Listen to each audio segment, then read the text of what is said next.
We're live. Shaboing. Shaboing. Creeks, how you doing? Look at all of us. Welcome in, everybody. Hello. It's actually a Tuesday. Hello. Cigavex, what's going on? How we doing? Good. Good. Has it been a Monday? It's Tuesday. Hey, look, But it chat. is... That's turning a new leaf for you, Chris. Well, just when we were bringing back Mondays, they threw this at us. Just when we were bringing back Mondays. They were like, nah. They made it to where this week starts on Tuesday. Tuesday. That's not supposed to happen. It's not. No. Nope. That's a big sigh, Chris. That's too early in the stream for big sighs. I'm going to need you to run that one back. Whom now? Yeah, we're not going to do that today. That's Treebeard. We're not going to do the big sigh thing today. I've decided that every time I sigh, it's my Treebeard impression. Nope. Not going to happen. Ooh. We got to dial it back. Thought it was Taco Day. It is technically Taco Tuesday. It is Taco Tuesday, which seems really weird when you think of it that way. Although Jen and I went out to lunch yesterday at a place called Dia Libre. Oh, I know. I know the place. And they have one down on McDowell now. Yeah. And we went there, and they informed us it was Margarita Monday. So who knows? It's a day for everything. Can you pump in or Yeah. pop in? Yeah, there you go. So we bypassed some of the, it sure feels like Monday today, but not enough of it. Yeah. And then in my work day today, there were a lot of Monday antics. There's a lot going on. A lot of what I like to call, these are 5 o'clock on a Friday induced problems. I see. The ones where you can tell who just kind of did the thing flippantly as they were leaving the office on Friday. Oh. Hopefully that wasn't the case. And just the feeling. No, it's all the people we work with, not us. Oh, I see. We're the good guys in this story. Wirehead. That one, Bob. Swifter Bear. Lumberjack. What's going on, everybody? It's Tuesday. We're painting up some Sorcerer Kings. First Prepping for time tomorrow. on the channel. Tomorrow, we will be having a guest stream. We're going to have Dallas from AMG and L Firespray. It's going to be fun. We're going to paint some Legion. Which I'm done with, right? Because Jordan painted all mine? No. Oh. He did not. Oh. I didn't want to have to fire Jordan. Well, no comment. I have no comment. I am legally bound not to say anything. Legally bound? Legally tied. Tied? Legally bound? Is it legally bound or legally tied? Yes. Okay. Nice. You're contract bound, so legally bound. You're legally bound. You're legally bound. I figured that was coming from somebody. Oh, you're legally bound, Chris. Now, Jason. Sir. This guy was painted at home. Painted at home. What did you do? Can you bring us up to speed? I did the things. I based them in black. Uh-huh. And then with black primer, then I did a white zenithal over the top of that.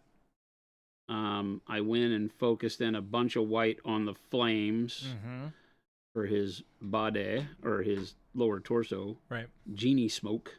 Genie smoke? Gin smoke? Gin smoke, like gun smoke, but out of a bottle. Yeah. And so I did all that. Then I went in and did royal purple. Yeah. And then I did maybe turquoise. Okay. Yeah. Or bright, I don't remember. Maybe bright jade. I have it on my phone.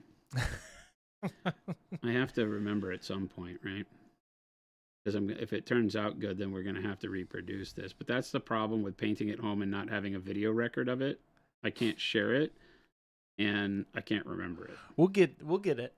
We'll get that set up. So, hey, Darkos, Dale, thank you so much. Tristy Farmer as well. Thank you for all those subs, everybody. Welcome.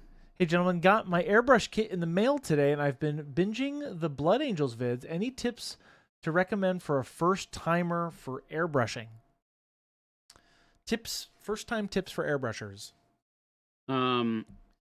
You know, like everything, manage your expectations until you really have a feel for your brush. If you're that new and haven't airbrushed at all before, then I would say practice is key. Don't just go starting to spray on your models. You will not be pleased. Yeah. Or it won't be that you're not pleased, right? It'll be that you open yourself up for things that are not pleasing. Does that make sense? Yeah. More so. So I think doing some practice, some test shots of areas, and paint some sprue up, get good with the handling of the brush. You know, you're not going to really get good with cleaning a brush until you dirty it up. So that comes through the practice too. But yeah, those are really the big things. We just did that short about the paint, no paint zone. Yep. That one's really good to find that spot on your brush where you really feel comfortable spraying and practice living there with your finger pressure and interaction. And that'll kind of set you up for good outcomes. I just posted that short for you, Dale. Outside of that, then your paint starts shooting. And then I started blasting. Because it, like everything else, is just a trial and error of just do. Right? Don't get paralyzed with, oh my God, what if? Just do. Spray. If you've got models that you can throw away before you dive into models you care about, spray a bunch of that, play with it. Models from old armies, anything you can come up with that would allow you a ability to have a test bed to work from. Because that way, if you're even when you're painting something that you love, you know, later on, you can always go back and grab a test model and make sure that, okay, I have my paint thin enough? Is it going to be what I'm looking for color-wise? I'm going to act the way I want it to. You know, it's really good as you're learning new techniques to do that, and Airbrush is no different. Ace MX says, greetings from Germany. Switched over to Pro Acryl and loving it. Awesome. Nice. Welcome. I'm currently glazing with some dark hot pink here to bring a more bright magenta style feel over the royal purples and such. I've layered a bunch of washes on these guys to get the coloring where I want it. So there's a lot of Payne's Gray wash. There's I've got some photos I'll show you when I get to a stopping point here that show it off better than I can tell it, since we didn't do these on stream. Yeah. Oh, he's mad. Oh, he's mad. Hoosier. Thank you so much.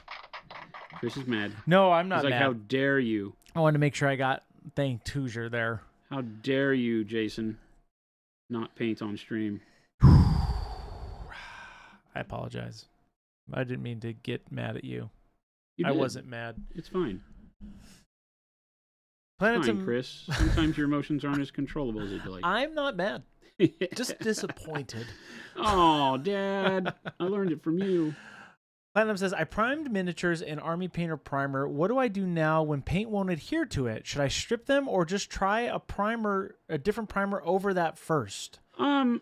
They'll still adhere. You're just seeing probably some lifting, some spotting, because their primer is very satin. It's not matte, even though it says it is sometimes.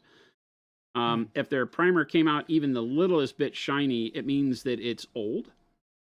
Believe it or not, Army Painters primers are typically very good matte finish until they've been sitting for a while, because the matting agent will settle in the can and it won't reconstitute. That's one of the big problems with rattle can mattes, is that when they've been sitting for a while, then you can't get them back to matte. And when they're not back to matte, they're no longer balanced chemically. And when they spray, they'll give a satin finish that's a little bit waxy. And so paint may bead up, like, water and oil not mixing. But that first coat will look a little scrappy in that way, right? As it beads up, it won't be the most pleasant looking, but it is adhering and it will dry and stick to the model. So you can follow up with a second coat over the top of that and get what you're looking for without having to reprime anything. Now, if you want to help that not be the case, you can put a matte varnish over your primer and then paint over that. Adds a step, but you can do it. I typically just do it in 2 coats if I run into that problem with spray primers. Paint Liquor, thank you so much for that And sub. that's true of all spray primers. Like, I'm sure if you let our matte black sit on a shelf for a year or something and then came back to use it, that it might be a little bit more satin, although ours with the acetone base works a little bit different than most others. Yeah. So it reconstitutes better, but still will suffer over time. So just remember that. Hold that in your back pocket. If you do have a matte varnish that you can spray on it, do that, and then paint over the matte varnish. If not, just build up 2 coats. Let the first coat be ugly. Remember, a lot of times the trust the process part of painting doesn't require every layer to be beautiful. That includes primer and that base layer. Put that base layer on, then put another coat over the top of it. Dale says, is glaze and wash plus a skosh of water the recommended thinning for airbrushing with PA paints? I'm assuming. Yeah, when I thin, that's what I typically use around here, although there are certain instances where I just do water and no glaze wash. Just kind of depends. I'm kind of lazy. I've just been going straight into my airbrush with it. Yeah, that's the thing, is with so much of what I do, I just dump it in the airbrush and press go. Yeah. And spray. And we get really good vibrant colors that way, which is generally what I'm looking for through the airbrush. But when I start to get to the point where I'm filtering, where I'm at that layer and I want to do, mid-tones and have them blend and things like that, then I'd probably start thinning a little bit. Sometimes the same as I move into highlights, where I don't want to provide like too big of a jump in contrast all at once. But again, you can just use water. It will lower the viscosity, so it'll flow more. So if you're not comfortable with really, really low viscosity, spraying watery paints out of your airbrush, because they might hit the surface and skate. Yeah. If your pressure's too high, or if you point at an area too long and your paint's too runny, low viscosity is runny, high viscosity is thick, right? If it's too low viscosity and runny, then when you have that air hit the surface, dump the paint on there, the air can keep pushing the wet paint and spiderweb. It'll start looking like this. It'll grow fingers.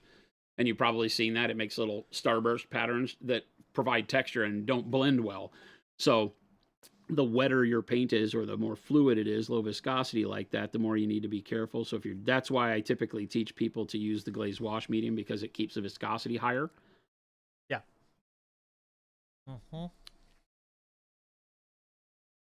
Sarcastic Grandpa, what's going on?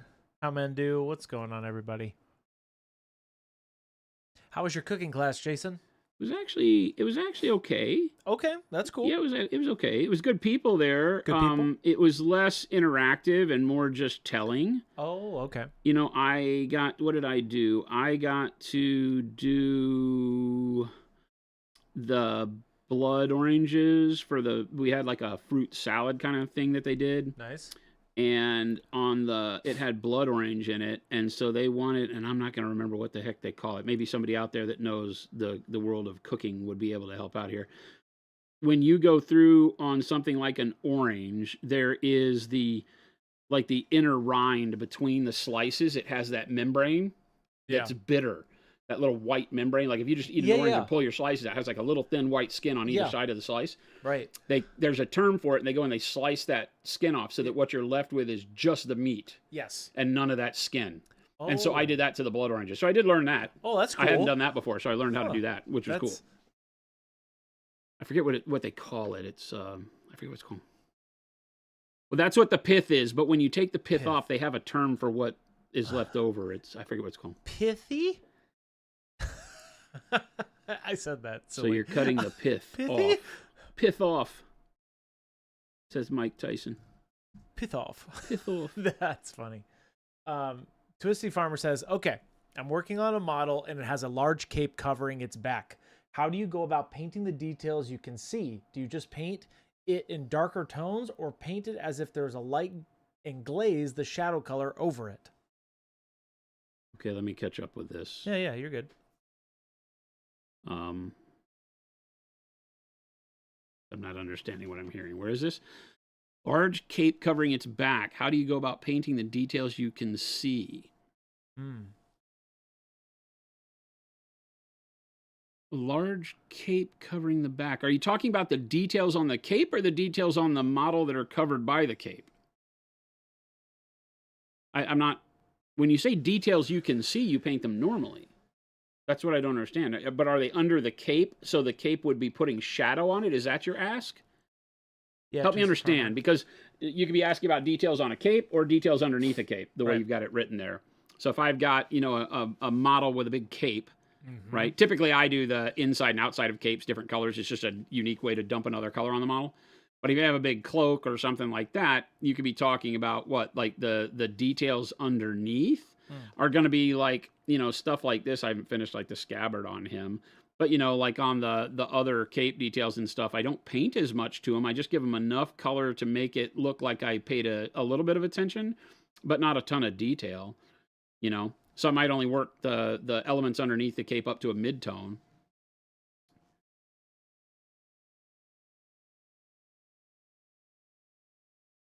Yes, this would be in the shadow. You can see the holster from the side. Yeah, so you would, whatever part you can see, you can feel free, if there's lighting in your thing like that, you just paint it up to maybe the midtones. Like, what other leather do you have on it? If it's a holster and it's leather, then think in terms of, would it be, is it brown? How have you painted the other leather on the model? Paint it exactly the same, but stop halfway through your highlights, right? Don't go all the way to brightness if it's behind the cloak or on the side of the model where there's no lighting. There's really nothing special in that term of thinking. Just treat it like anything else on the model. It just happens to have shade provided. It might be on the lit side of the model, but it's going to have shade from the cloak. So you paint it like it's on the other side of the model, you know, the darker side of the model that way. You're always taking a look, or should always be taking a look at the part you're painting and see, is anything on this part I'm about to put paint on, is anything obscuring it on the model from my light source? Now, I don't paint gaming models with a specific dramatic light source. Generally, I just highlight them towards the top, sometimes to the top and to the left or whatever, but I'm not going for like ultra dramatic lighting on these. And so as you're doing that, you're just always asking that question, hey, this part is at the top of the model, so I know it's going to have full brightness, so give it full brightness. But as I move down the model, I'm going to run into certain situations where something is covered. The chest, the shape of the model, the upper torso might shade it. The cape would shade it. And so you're always asking that question. When painting it, just paint it the same as the other items in that same material or color, and then just don't highlight it as much. That's your goal. Call Me Moldson, Super Bleeder. Thank you so much. Call Me Moldson was asking, was this combination just blue, jade, purple, and magenta again? I'll show you in a second. Let me get to a stopping point with all this magenta. I'm almost there. Or with this dark hot pink.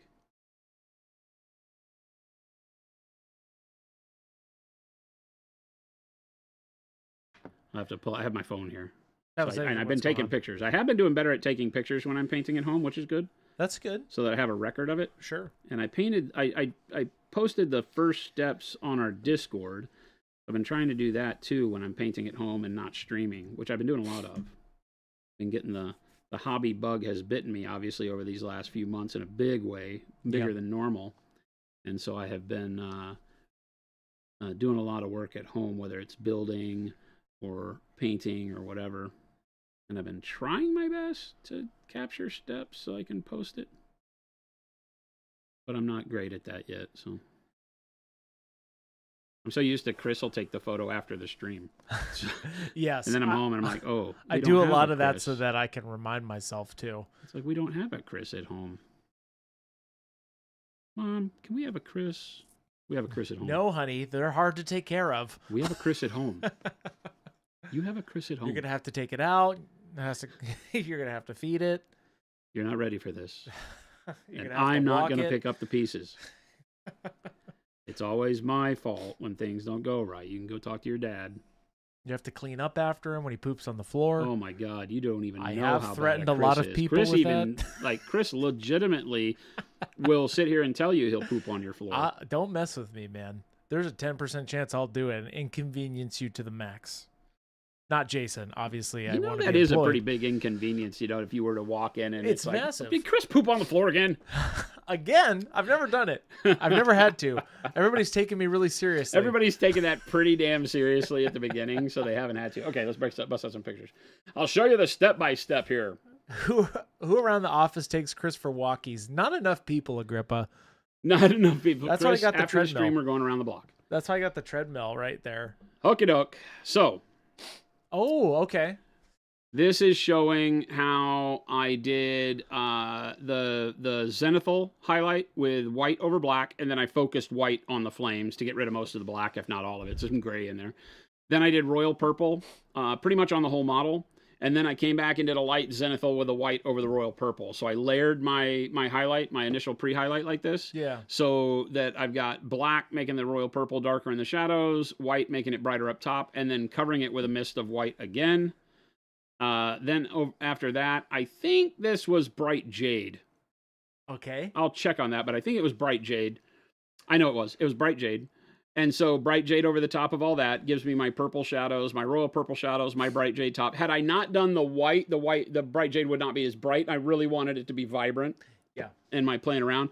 Had I not put this zenithal of white back over the purple, then this would have been darker on a lot of it, right? Like on the highlights. So I really like this. Focus that in. Then that's our army man. Then I went back with a Payne's gray wash over just the part that I had painted, not the base, obviously the white. Yeah. But I went back with a Payne's gray wash over everything, right? And so that gave me more of a jade out of that bright jade, which is what I wanted. I wanted to be able, when I'm working with really vibrant colors from a base, rather than going through and doing like 4 or 5 airbrush layers to maintain that contrast, you just get to punch 2 colors on there and put a wash on. You get your contrast back, but you also have to be thinking ahead of time to make your colors brighter than you really want them. I couldn't have used dark purple and jade on this and done this, because then I would have darkened it up too much. So use royal purple, bright jade, Payne's gray wash. Now I get what looks like 4, 5, 6 layers of airbrush work after only just 2 and a wash.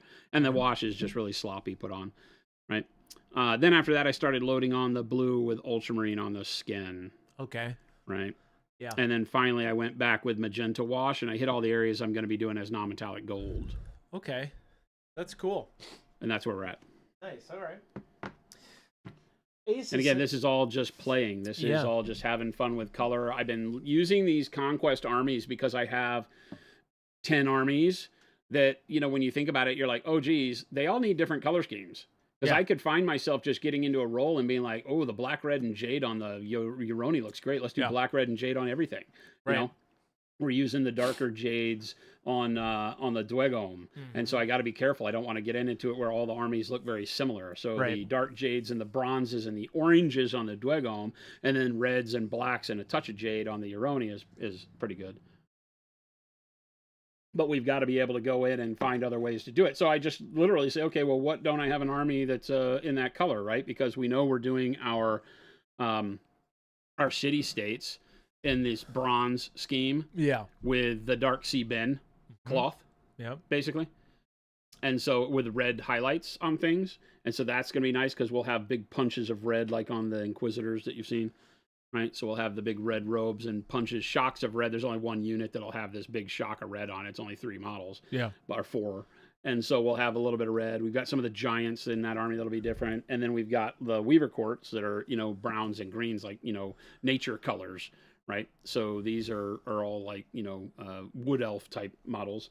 So they'll be all being like nature colors. And so I was thinking like, okay, we've got the spires that I've been doing this cool scheme on with the red oxide undertones on them, and then working up through this kind of jade into yellows and I'll be pushing these into whites, and we'll have some black accents on them. So there'll be some really cool cream kind of colors using this crazy greenish application on that.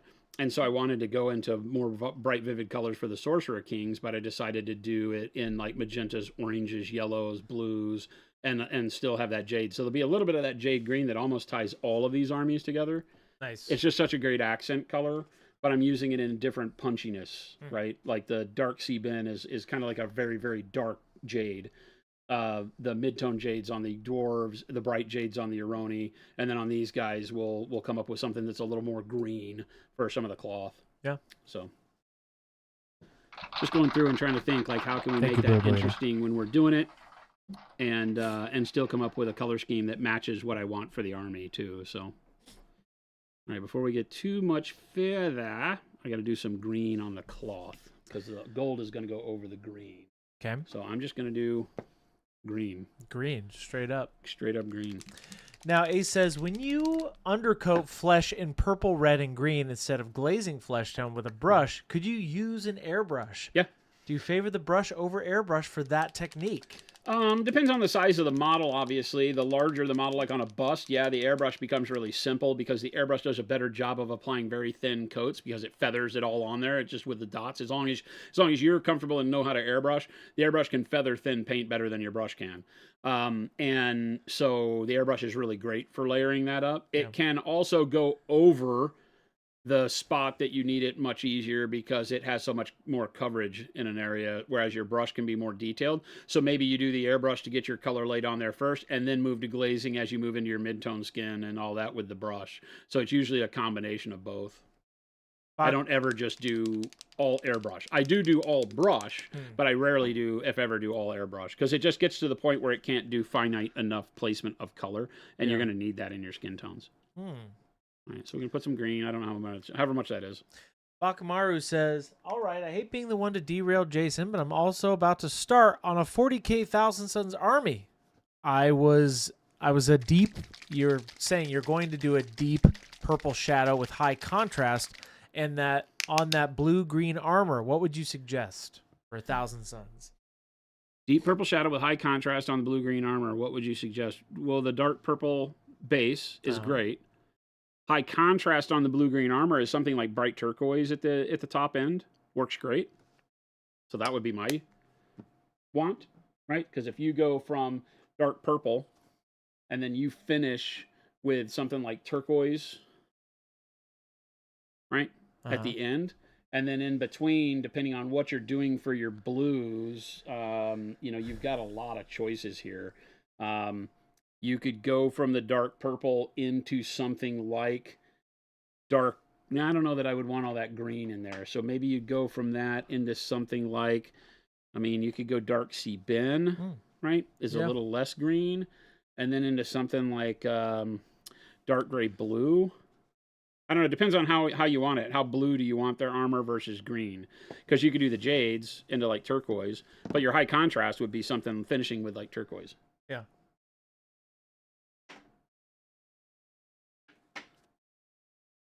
Roger Smith says, do you have any recommendations on how to start moving away from painting the blue pants blue and the red shirt red to actually doing some kind of live highlighting shading as you're painting, ?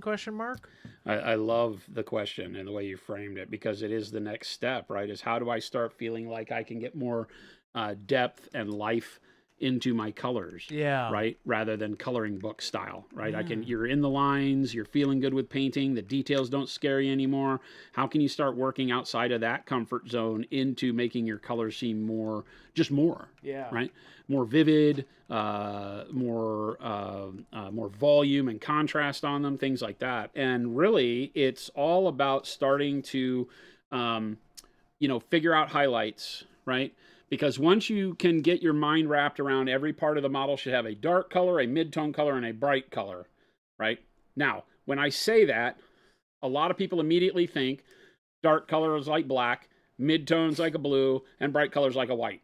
And so they start defining what bright color and dark color and mid-tone color equal. The first thing you have to do is pull yourself out of that mindset and start thinking about a dark color can be, literally, if I'm painting cloth, a dark color can be this on my cloth. Yeah. That can be my shadow. It needs a shadow, a mid-tone, and a highlight, right? So my dark color could be that, right? My mid-tone could be that, and then my bright highlight could be that, right? I now have my three colors, my tint, my tone, my shade, right? So highlight, mid-tone, shadow.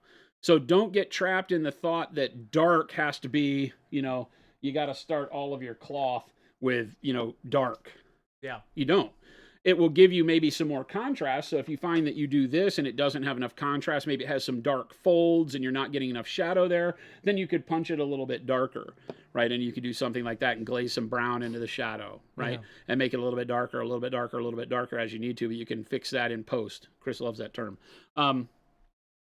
So as soon as you can start wrapping your brain around that concept, right? That you need a dark, a mid-tone, and a bright color, but those shift, That trio can shift up and down the scale of value. They can be bright like what we just showed you, so you can make brighter colors, because a lot of people have a hard time painting white because they still start with a very dark color like black underneath it, and it's hard to build up to white over black. So start with a mid-tone gray, and all of a sudden you'll find your brights become very vivid very quickly, because they don't have to fight that dark shadow to stop looking real weird, right? In terms of how do you then switch like your shadow color and all that, then you now know you're armed with this trio of colors you need.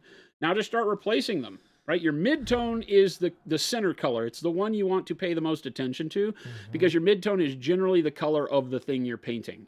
It's going to give the visual color that you're looking for. So if you want it jade, your mid-tone better be something in the realm of jade.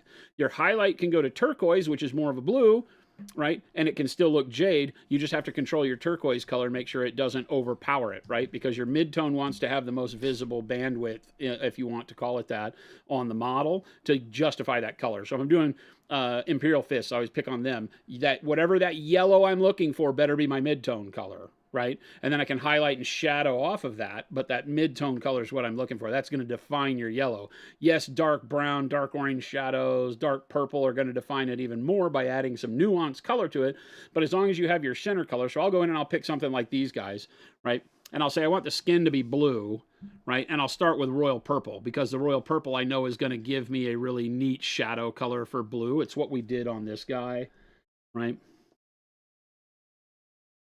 You know, so you got royal purple in the shadows for the bear, and then you go into blues and whites. I love that combo. It just works for me. So it's something I know, it's a recipe I love, and so I just start using that.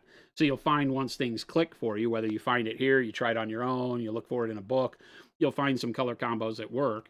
And after that, you'll just start trying stuff. You know, like this, we're going to be doing non-metallic gold built off of the purples and magentas. Yeah. Right? So, and here I've got green mixed up that we're going to layer on, just a bright green over the top of all this cloth.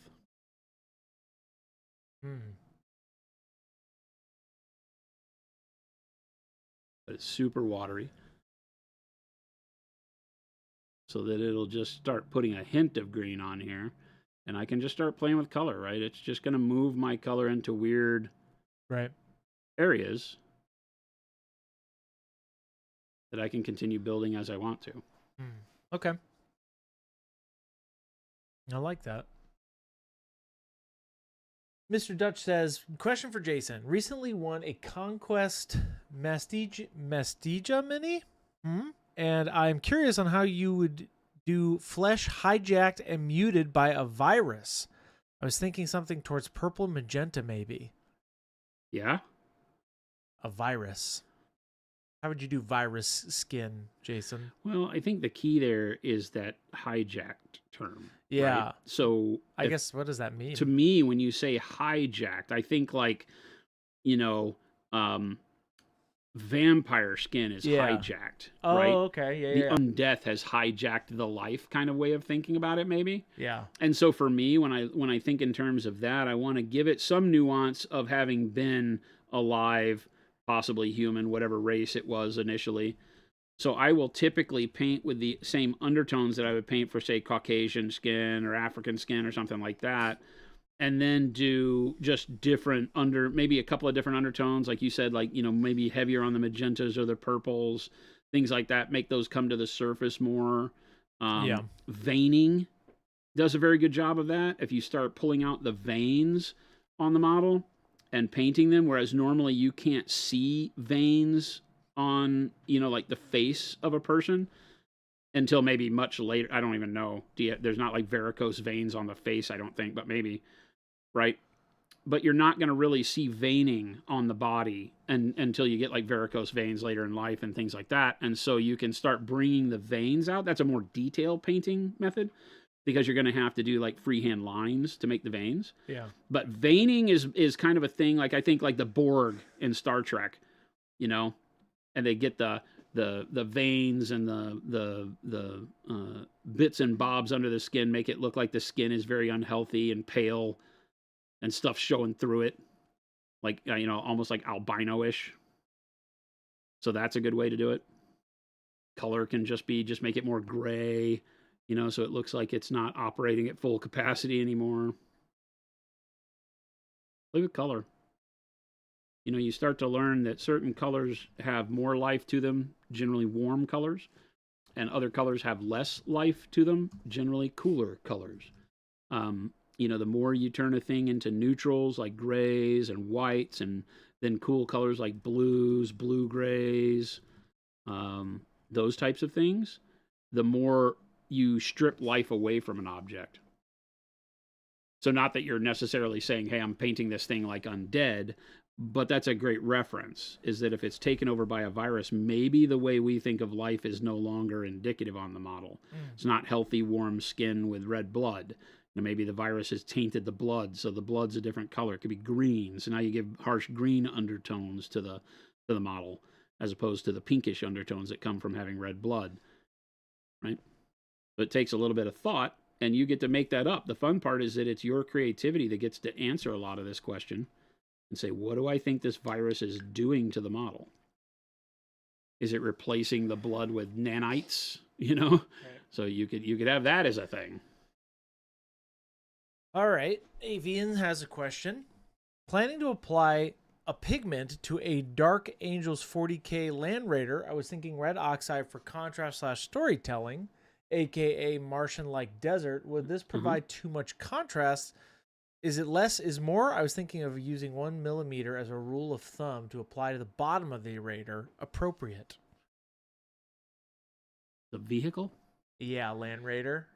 Dark Angels Land Raider. So to the tracks, I'm assuming, Avian. Well, so tracks are going to tear up a lot of dirt. And so it can get pretty aggressive with how, like if it's dry earth, you could take that dust halfway up the side of the tank, right? The more you take it onto the surfaces of the tank, the more dry and dusty and barren the world is going to feel. So it's again, it becomes a creative thing that you're going to determine on a lot of that. I hate to throw it back at you like that. I don't want to seem like, you know, that's up to you to figure out. Avian says, well, the track guard. So the Land Raiders have a track guard on the top, right? But along the bottom where they're churning up earth, it would come up the side panel of the tank. And when you think about rotation of track is the hard thing, because a lot of the dust is on the back of the tank because of the way the track churns earth. The back of the track is where the scoop part is, right? So, you know, when we look at a tank, yeah, right, the track is going this way. Yeah. Right? So the wheels are turning this way when it goes forward, which if it's Space Marines, they're always going forward. Nobody retreats, right? So it's going this way. So this part of the track acts like a scoop, and it takes the dirt and throws it up over the back like a rooster tail over the back of the thing, right? Because it's got dirt, dry dirt and stuff on the track as it goes back up underneath the track guard. So this area of the tank can stand to be really dirty. You can imagine doing all of the dust across, like radiating out, like it would be throwing it. So maybe you have a fan shape on this part, a fan shape on this part where it's been throwing it onto even the back door, and then up the thing here to where it could be like caked right here, and then feather out until it's, you know, feathered and almost invisible up here. But that could be a good inch worth of distance that you do. And like this side over here can have some. So you can imagine just what would that plume of dust do as it was coming over the back of the tank like this. That also makes it to where you could intrude a little bit more on the back low. As that cloud of dust is made at the back of the tank, it would accumulate back here more. So maybe just this corner gets a little bit thicker, right? And then, yeah, you're right. Like maybe up here, you just go a millimeter or so, right? And then you throw a bunch out here. So you might be able to put a little bit more here. Yeah. Right? Assuming that it doesn't all get eaten up on the inside. So you're less in the front, more in the back generally, yeah. Right? And then depending on what, you know, you're talking about, if it's following behind other tanks, then you can do the whole front of this because the whole dust cloud from the tank in front of it is hitting this guy. So you can do it lighter to where it's not as initially, you know, vivid of a color, but you can lightly dust. Like think about dry brushing just a little bit across the whole tank and then building it up in those areas where you want it to go more. Right. And then of course that dust cloud settles, and that's why we did stuff like this.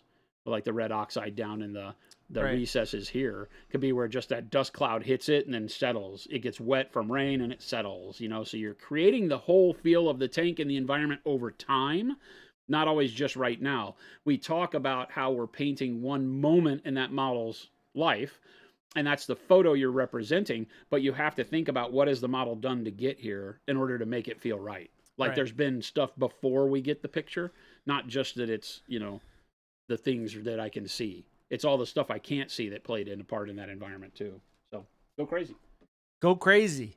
Well, don't go crazy. Woo-hoo! You will overdo it. Chris Go will. Chris will crazy. overdo it. Oh, I can't wait. Chris will overdo it. I did an experiment this weekend. What'd you experiment with? Couple things. I experimented with a noosh workup and did not add enough noosh. Oh, okay. And, dried too quick? No, I didn't add. I didn't have enough noosh to color ratio. Okay, So it ended up just being like I ended up just painting something black because I'm like I did like 1-to-1 noosh. Oh yeah. And I just did not add enough. Gotcha. So the color took over. 100%. And I did a bunch of airbrushing on the nights. Nice. How's that going? Good. I put my Sir Bedivere in the work in progress. You guys can go see him.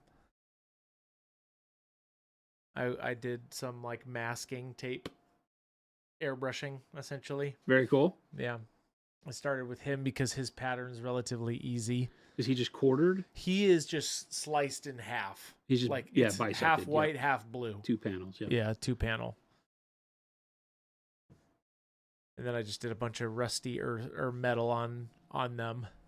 But I am going to be using noosh all over those guys, and I'm going to be using the weathering pigments on those guys too. They're going to be real dirty. They're vehicles that works the best when you've got like big stompy robots, tanks, all that kind of stuff. They're going to be perfect. real dirty. That was where most of that went for your dudes Yeah. and army mans. The reality is it's really just their boots. Yeah. Unless that's it's like dirty. a sniper laying in the ground, then maybe it's up on the chest and things like that. But typically, you're just limited to the feet and legs. You don't really want to go too hog wild with them because they're constantly wiping their faces and things like that off. So right. The what did I do? I did the rusty metal, but instead of doing dark silver, I tried magnesium. So I like how it came out. Cool. Very cool.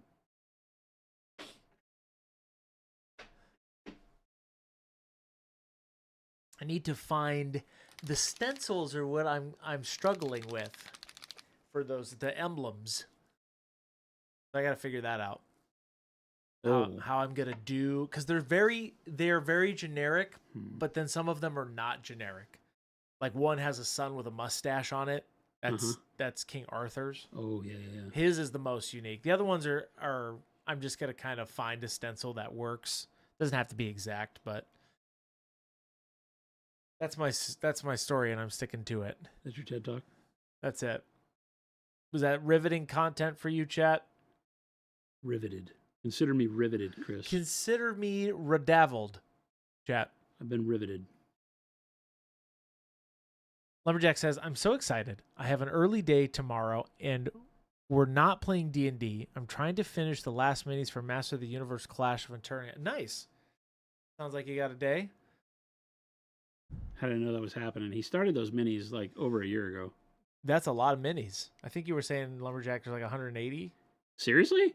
I think you were saying that earlier. What the heck do you do? What are there? There aren't even 180 things in Masters of the Universe. 2 years ago, says Lumberjack. Mo says, you can look into making transfers. I thought about that, Mo. I thought about that, but I'm like, I really like using airbrush and stencils. It's very satisfying to me. Oof. I think it's going to be Freehandsville for Chris. Oh, I know. I did think about that, but I don't know. I don't think there's another way to do that. Well, yeah, the stencils have to. I thought about go and see if they're just. You know what? You might be surprised. Go Google Monty Python decals. I definitely did. This whole weekend I was looking up, and there was nothing. You can get some that look very similar, but then I went down the rabbit hole of using an X-Acto blade to cut out the stencils from paper. Well, get somebody with a Cricut. That's true. I could just do that, huh? Right. That's what they're made for. Jason, do you have a Cricut? No. Oh, darn it. Neither does Jen. Oh. but So- I'm sure you know someone who does. We'll find someone or with you'll a buy cricket. one, and it'll be done. I'll buy a cricket just for the my Monty Python. Hey, are you Nights. invested in this, or are you just half-assing it? Wow. Inquiring minds How wanna much is know. a cricket? I don't know the price. I don't either. Are there mini crickets? I don't know. Maybe. Can I get a mini cricket? Maybe. Chirp chirp, says Panic Bomb. Chirp chirp, mini cricket. Somebody send me a mini cricket. Stat. That's literally what they're for. Mo says anyone with a cricket what to be besties? Want to be besties. Yes. Anybody with a cricket. There are mini ones, says Scorched Earth. Uh-oh. How many?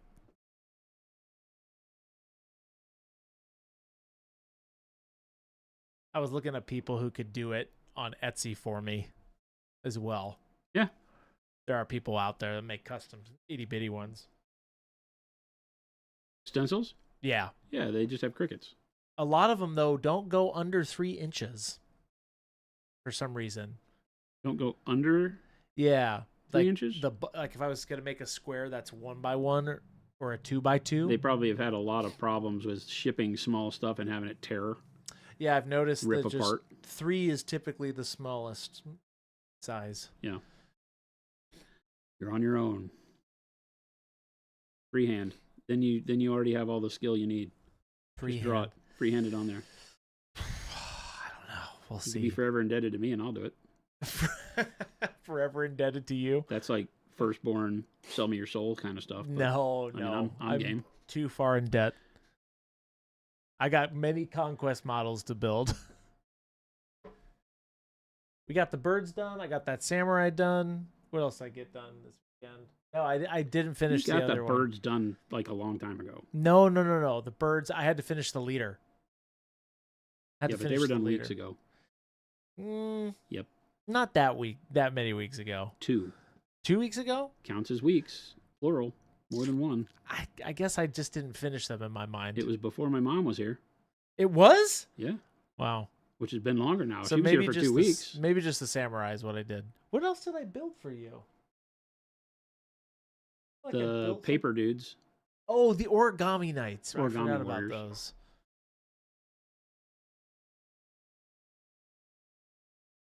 Were the same time as the birds. That's true. And then the consumption beast was somewhere in there. Yep, That was last That's week. also true. 2 weeks ago? No. Time flies when you're having fun, chat. That you did for the stream. That's right. That's right, Jason. I'm keeping an account of how many models I've built thus far. And it seems like a lot. More than one. More than one. We are definitely at more than one. Hell, I finally have one that Phil built. That one's wild, man. Also, that Archangel shield is heavy. It's a That huge thing chunk is- of plastic. It is full plastic, and it weights that model. It is extremely heavy. When I looked at it, I was like, please tell me that's not just one injection piece. And it No, is. dude, it is heavier than the rest of the And model. It is. Yeah, it's definitely heavier than the rest of the model.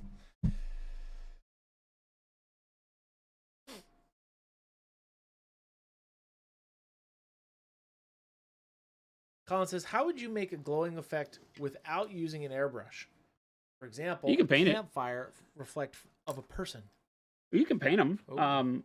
You just have to do it where you glaze layers on top, and then finally when you go to your brightest layer. So all of this is just, done very quick with, it might have even like dry brushed the final color on there. But, you just kind of go in and create the glow with dark color glazed in first, then mid-tone, then bright, and then highlight on top of stuff. This is supposed to be really dull, warm glow from the heated mace. Yeah, That's all just done with paint. that's cool. We did this guy was, this was airbrushed. I think that was airbrush. This is airbrushed for the white that sets up the lighting. It's so much better. It is one of the best reasons to buy an airbrush. Transparent white through Is the to airbrush. be able Yeah. to airbrush transparent white on the model and get it awesome. set up, because the airbrush can't put paint where it can't reach, and so it creates the perfect kind of setup for your glow. Yeah. So I'm always a fan of that, but you can do the same thing with a brush. Same thing, transparent white or diluted titanium white, and go for it. All right, next, gold, orange. Hey, Wad. Thank you so much for that sub. 51 months. Thanks for putting up with me this long, Wad. We wouldn't have it any other way. Thank you so much. Red orange. What's this for? Rot orange. For it, fun. Is it for the gold? Yeah. Oh, it's for the gold. It's for having fun, Chris. It's That's what for we fun. do here. We have fun. You know what? I'm going to put this in a cup, too.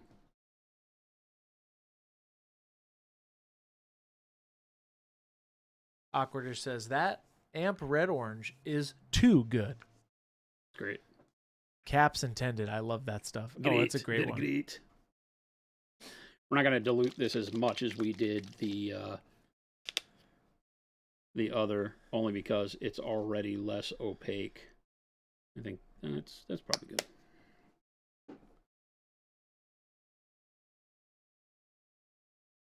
So more like 1-to-1 of the. Oop, that's way too much water. If I can pour that water off without losing any paint, and he's a genius.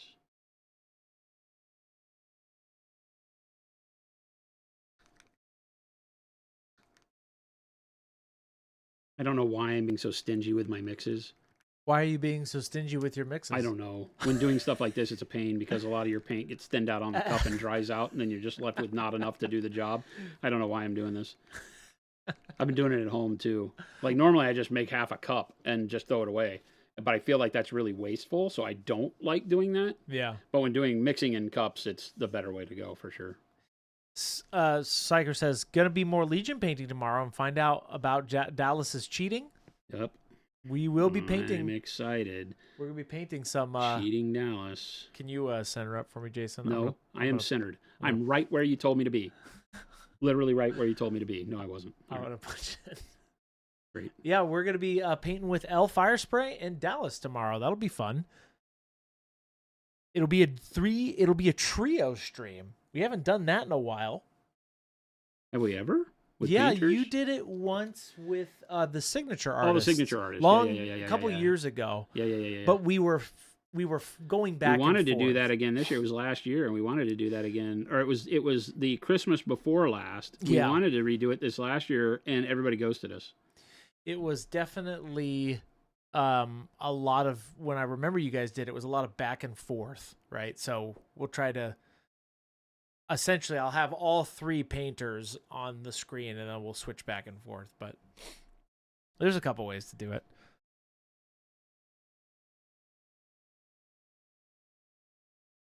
You are glazing this, but you're really trying to get it to the consistency where one coat does what you need it to do for the most part. Yeah.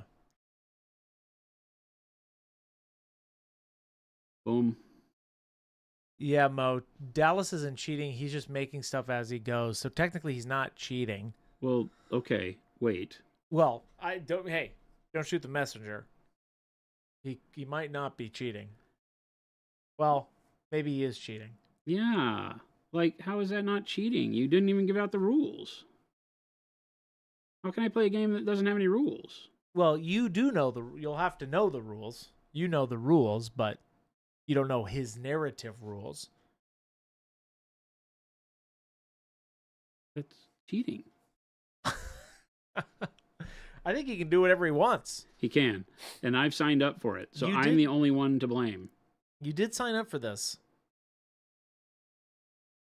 Rocco says, hey, gents, any idea on when the new Framables release? Sorry, I'm waiting impatiently. No, not at this point. We're in sculpting. I've got the first one in STL format, and production is working with the artist right now to make sure that everything is set for being able to do the molds. Yeah. As soon as they're happy and the sculpt is good, then they'll get the test molds, the test prints done. They got to get all the supports done to print out the test. And then once the test is printed and signed off on looks good, then production will start making them. But we still have 2 others to do because we will release them all 3 at the same time.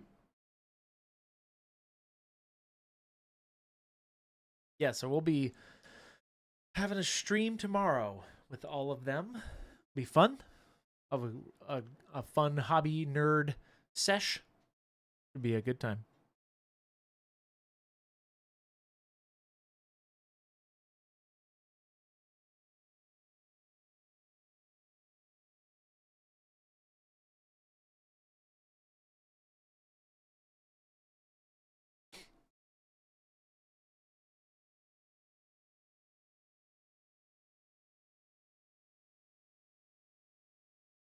Yep, same time tomorrow, 2 p.m. And it's Wednesday, in fact, tomorrow. Crazy. Wednesday. I realized the company had a short weekend, a long weekend, and a short week. This is where everybody's going to be extremely happy when we switch to a 4-day work week. Is weeks like this. They haven't experienced that yet. They This is just gonna blow did. people's minds. It's Wednesday tomorrow. Well, that's the thing, is that they literally only work 3 days. Yeah. That never happens. What are these models called, Jason Bugs is asking? These are Ifrit sword dancers, Ho, I believe. sword dance. I could be lying to you. I don't really pay attention. These are called Genie Fun Sword Dancer Time models. That's definitely wrong. I think it's close. It's not close at all. Park says, love your video, love your paints. Thank you for the awesome videos. Hey, Thank we you. appreciate that. Thank you so much. Thank you for tuning in. The videos are nothing without eyes on them. So hopefully you guys are enjoying the content. We've been doing this for a long time, and so it's always great to get new people in. Well, however you find us, welcome, welcome. Right now I'm glazing red-orange over the top of all of this nonsense. Nonsense. Kind of willy-nilly, haphazardous.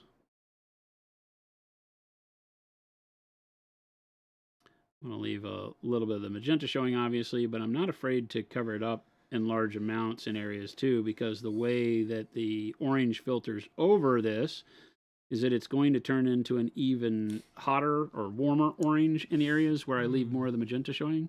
If you pop in close, Yeah. super close, see how the orange, as it tails off into the magenta, becomes even warmer? Yeah. Right? And so then it really brings a good juxtaposition. You wouldn't normally think that the magenta and the purple would be cold, but when you start seeing the oranges and the yellows taper off into them, it starts to add a coolness to the gold, like right here, that is really fun. So when you're doing golds out of purples and magentas as a base, you can get a really, really neat look. It takes more effort than just your standard browns, yellows, oranges. They're all kind of in the same hue family. This takes you a little bit more nuance. You're going to glaze a little bit more when doing this. Unless that's already your MO and you like doing it. I can't just be as sloppy as normal with my non-metallics. I can't just kind of two-color it like I would want to. A lot of times, I got to play nice with the glaze. But you can already see in a couple of brush strokes how it's starting to shift over towards something that is more yellow.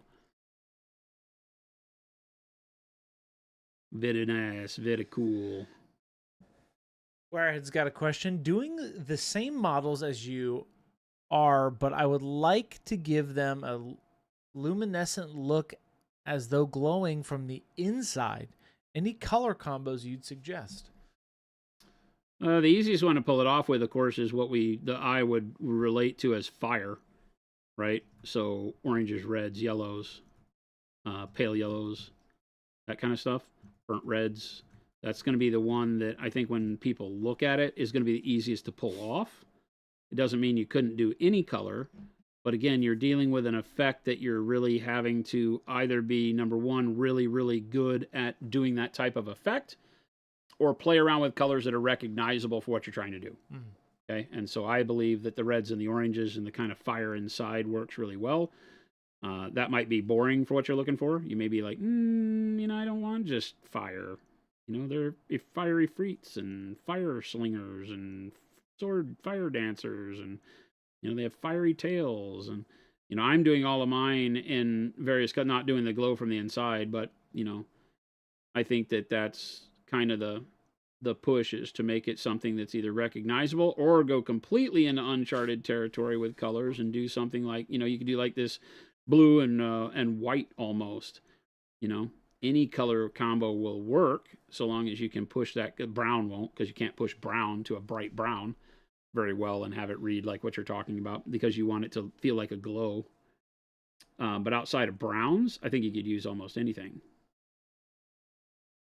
And then the goal is that you're only going to have darkness in the areas where the glow can't go through, which is going to be, probably the highest high spots. Yeah. And the bones. If you're trying to etch out and actually make it glow like there's a skeleton inside it, then you can do some really crazy stuff, because you could actually give darkness to the ribs.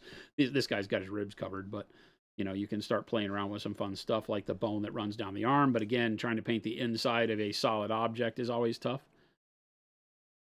Since these don't have anything, a lot of times it's better to stick to bright colors in the recesses between the muscles, and then blend out to where you're darker at the top of the muscle. So it actually looks like it's glowing in between the muscle groups. Mm-hmm. That's simpler to do.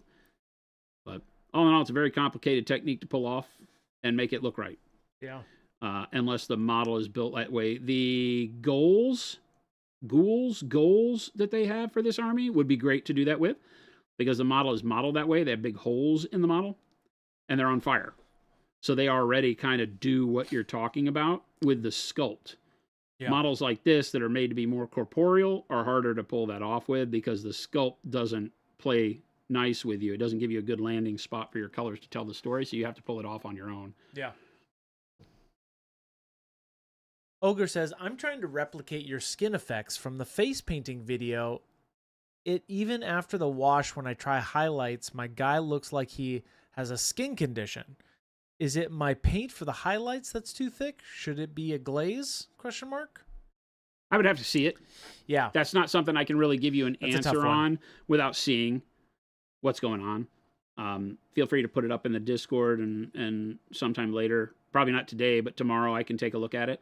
Jason, and give you more pointers. Your calendar says you're busy tonight. I am. Where are we going? Again, Chris, I see other people. It's Taco Tuesday. But I see other people. But you went to Aho Al's the other day. But this is me seeing other people. I have a coupon. Well, then you can take me. Tonight? No, I have a deal tonight. Where are you going? My mentor. Oh, yes. I have a mentorship meeting with Casey. I take it all back.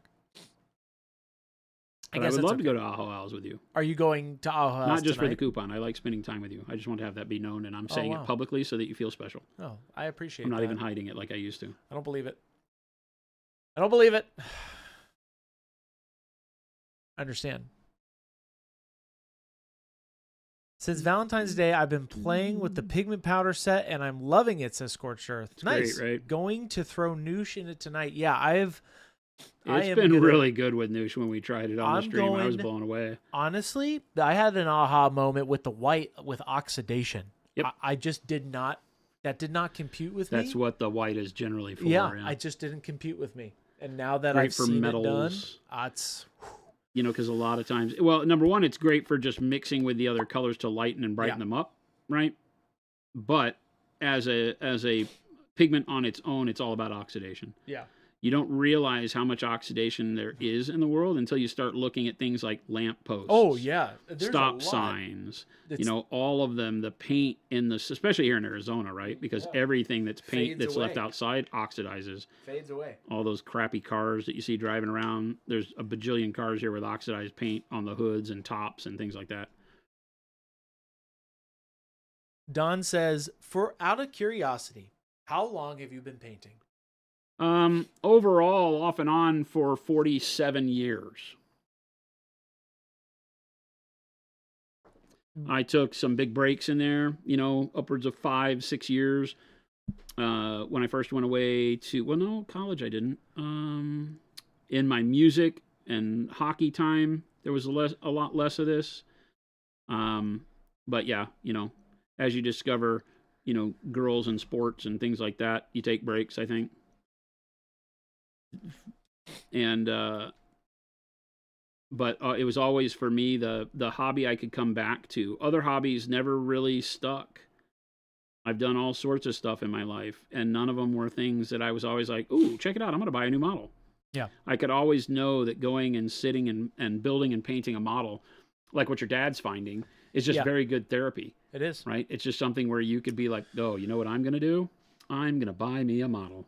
Yeah, absolutely. And this time it stuck really hard, right? Yeah.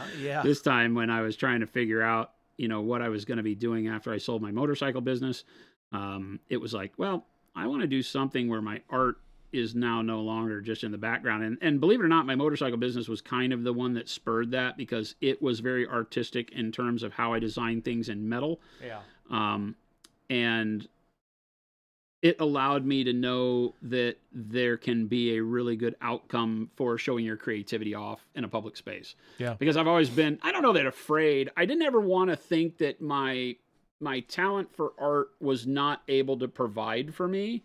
I didn't ever want to take that leap to see. I see. You know, so I never really, you know, on the art scene, a bunch of my friends would do gallery openings and things like that. And I was never into it.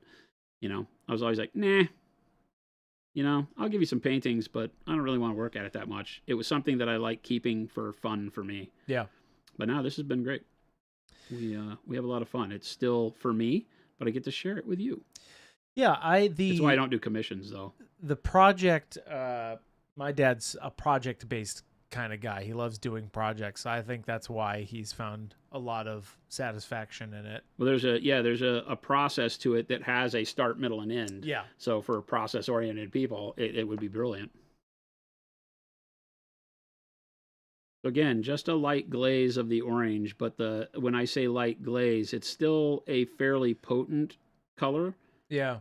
Right? This is red-orange, right? Red-orange. Red Yep. orange. Red-orange. So that you're seeing I'm able to get the coloring that I want in one application rather than going back over each area 2 or 3 times. I can still go back over them if I want to punch them up, but for the most part, I'm getting exactly what I want in one layer. And you'll find when you do this that yellows and oranges especially work so well over magenta. Because you get such a rich coloring of the two colors interacting. Yeah. I told Jen when I showed her these, I was like, I'm taking a page out of your book. I'm going to go into the magenta and orange and all that, because that's what she's done here. Although she was doing, you know, the Lisa Frank style on the tiger, but I'm doing a very similar workup on this just for gold. Will push up to yellows and then bright pale yellow. Did Jen have a good time at the cooking thing? Yeah, we both did. Jen, I know you're out there. Hopefully, it was good. It was time. good being social. You know, we don't get out amongst friends very often anymore, and so that was really good. Cool. Some new friends, some Nice. people we know, and that was really good. A guy that I'm not a huge fan of showed off, and I think I did pretty well. Oh, I know. I'm sorry I showed up. I wasn't gonna call you out, Chris, but you know, hey, that's you. You did that. You did that, Chris. You did that, not me. I was like, "Hey, Jason." He's like, "Oh God, not this guy again." You're here. I told you. He started apologizing to the group. Sorry, I'm so sorry. It was on my calendar, and he can read my calendar. And I subscribed to his calendar. I'm so sorry. Are we going to have a Monument Hobbies painting book in the future? I would love to see your 40 years something of amazing painting captured on a nice tome. It'd be nice if I had like good photos of all the stuff I'd painted throughout my life. I would love that. I've always wanted to be able to share like a journal of, hey, here's where I started. But, you know, I started so long ago, there weren't like digital photos. And the photos that may have been taken by like my parents or stuff of models and dioramas I did early on, those didn't ever get saved. Yeah. Nowhere that I know of. Tank, thank you so much for that sub. And yeah, then it's a lot of history. Really, the history of me as a miniature artist, I guess the earliest captured stuff that still exists is stuff from my GW days, because I was published in White Dwarf. But outside of that, there's nothing, you know?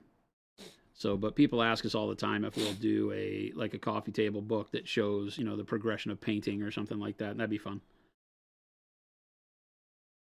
We create enough content nowadays. I would have to finish some models though. I don't know if I have it in me.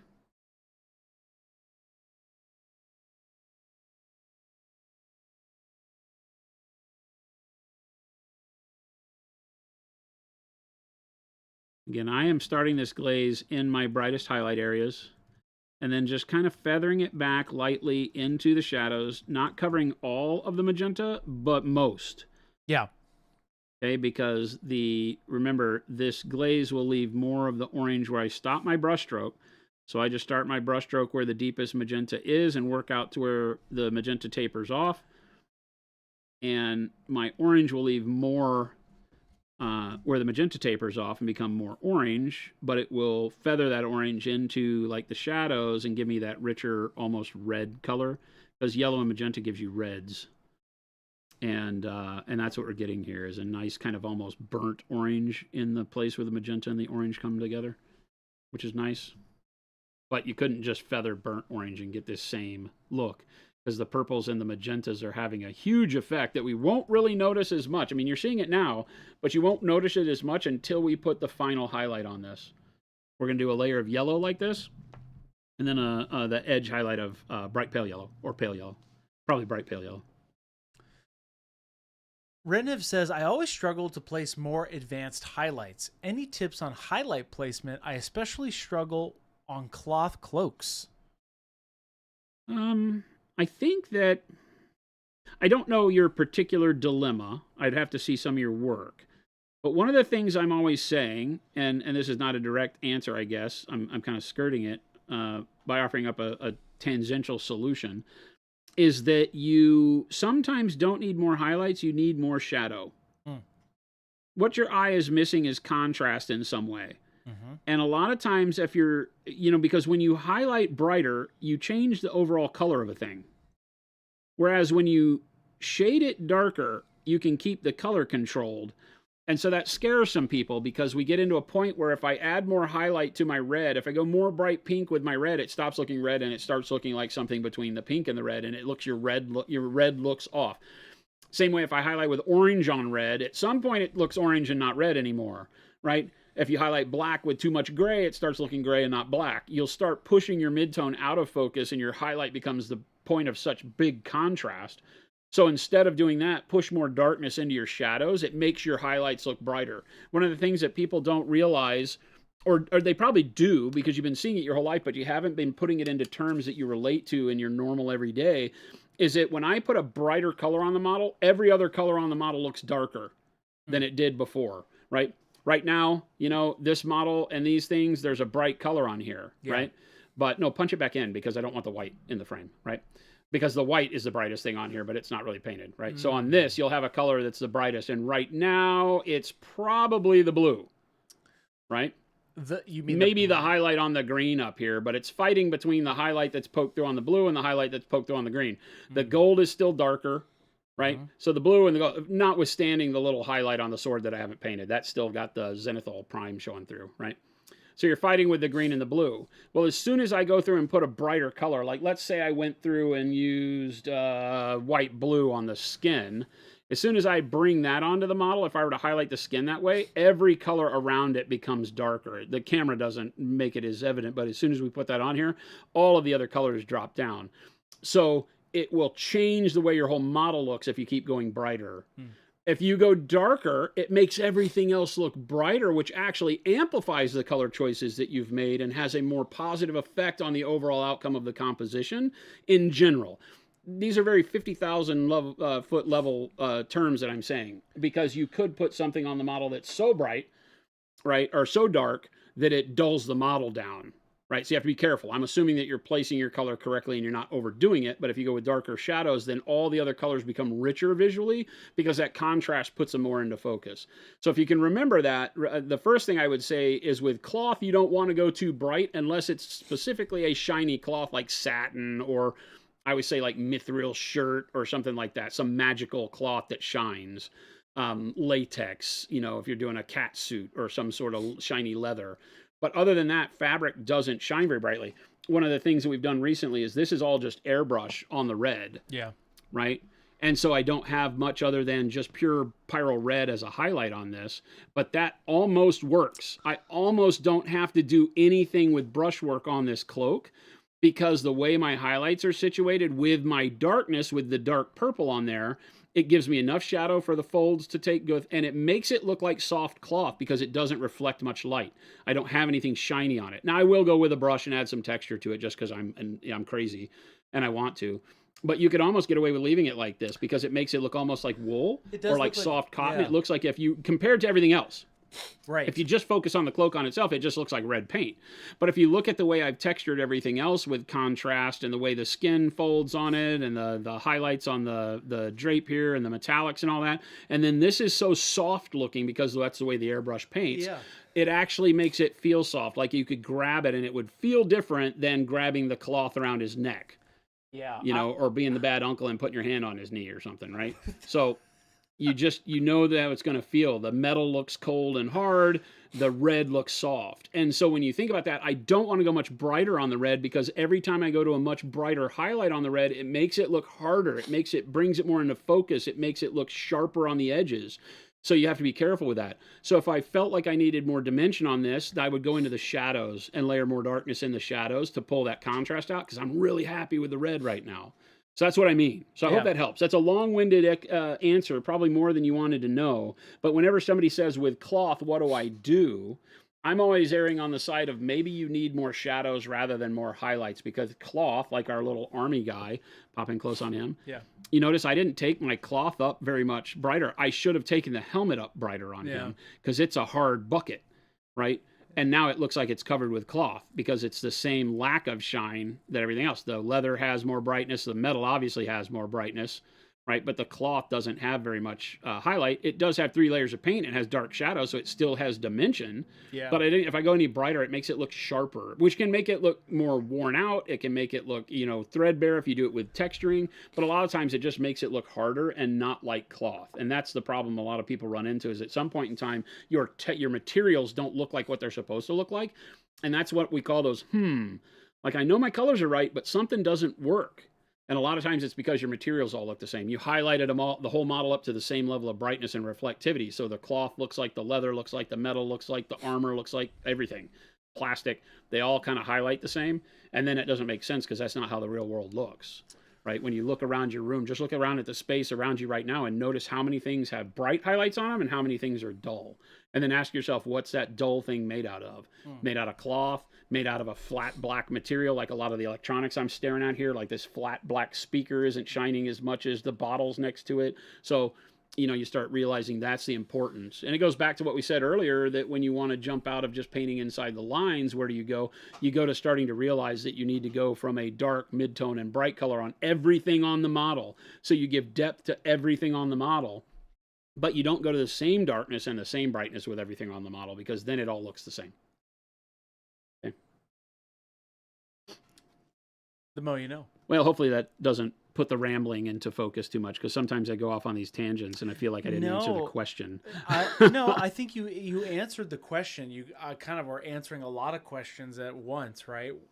The question because in art, highlights. nothing is as simple as the one thing we ask a lot of times. We might want it to be, but in a lot of cases, that's just not the way it works. Yeah. It's that, hey, think about it like this, because if I go in and I just tell you, oh yeah, just put some more highlight on the edges, you might wind up with it not feeling like cloth. It might feel like metal, or hard plastic sheet, like a tarp on the cloak that somebody was asking about before, as opposed to just darkening the shadows, which can give you the contrast you were looking for and bring it back into focus the way you want, but not get rid of the feel of it being cloth. But doctor, I'm the dull thing in the room, says Wad. Well, you said it, not me. Your words, not mine, as Chris would say. Hey, your words, not mine.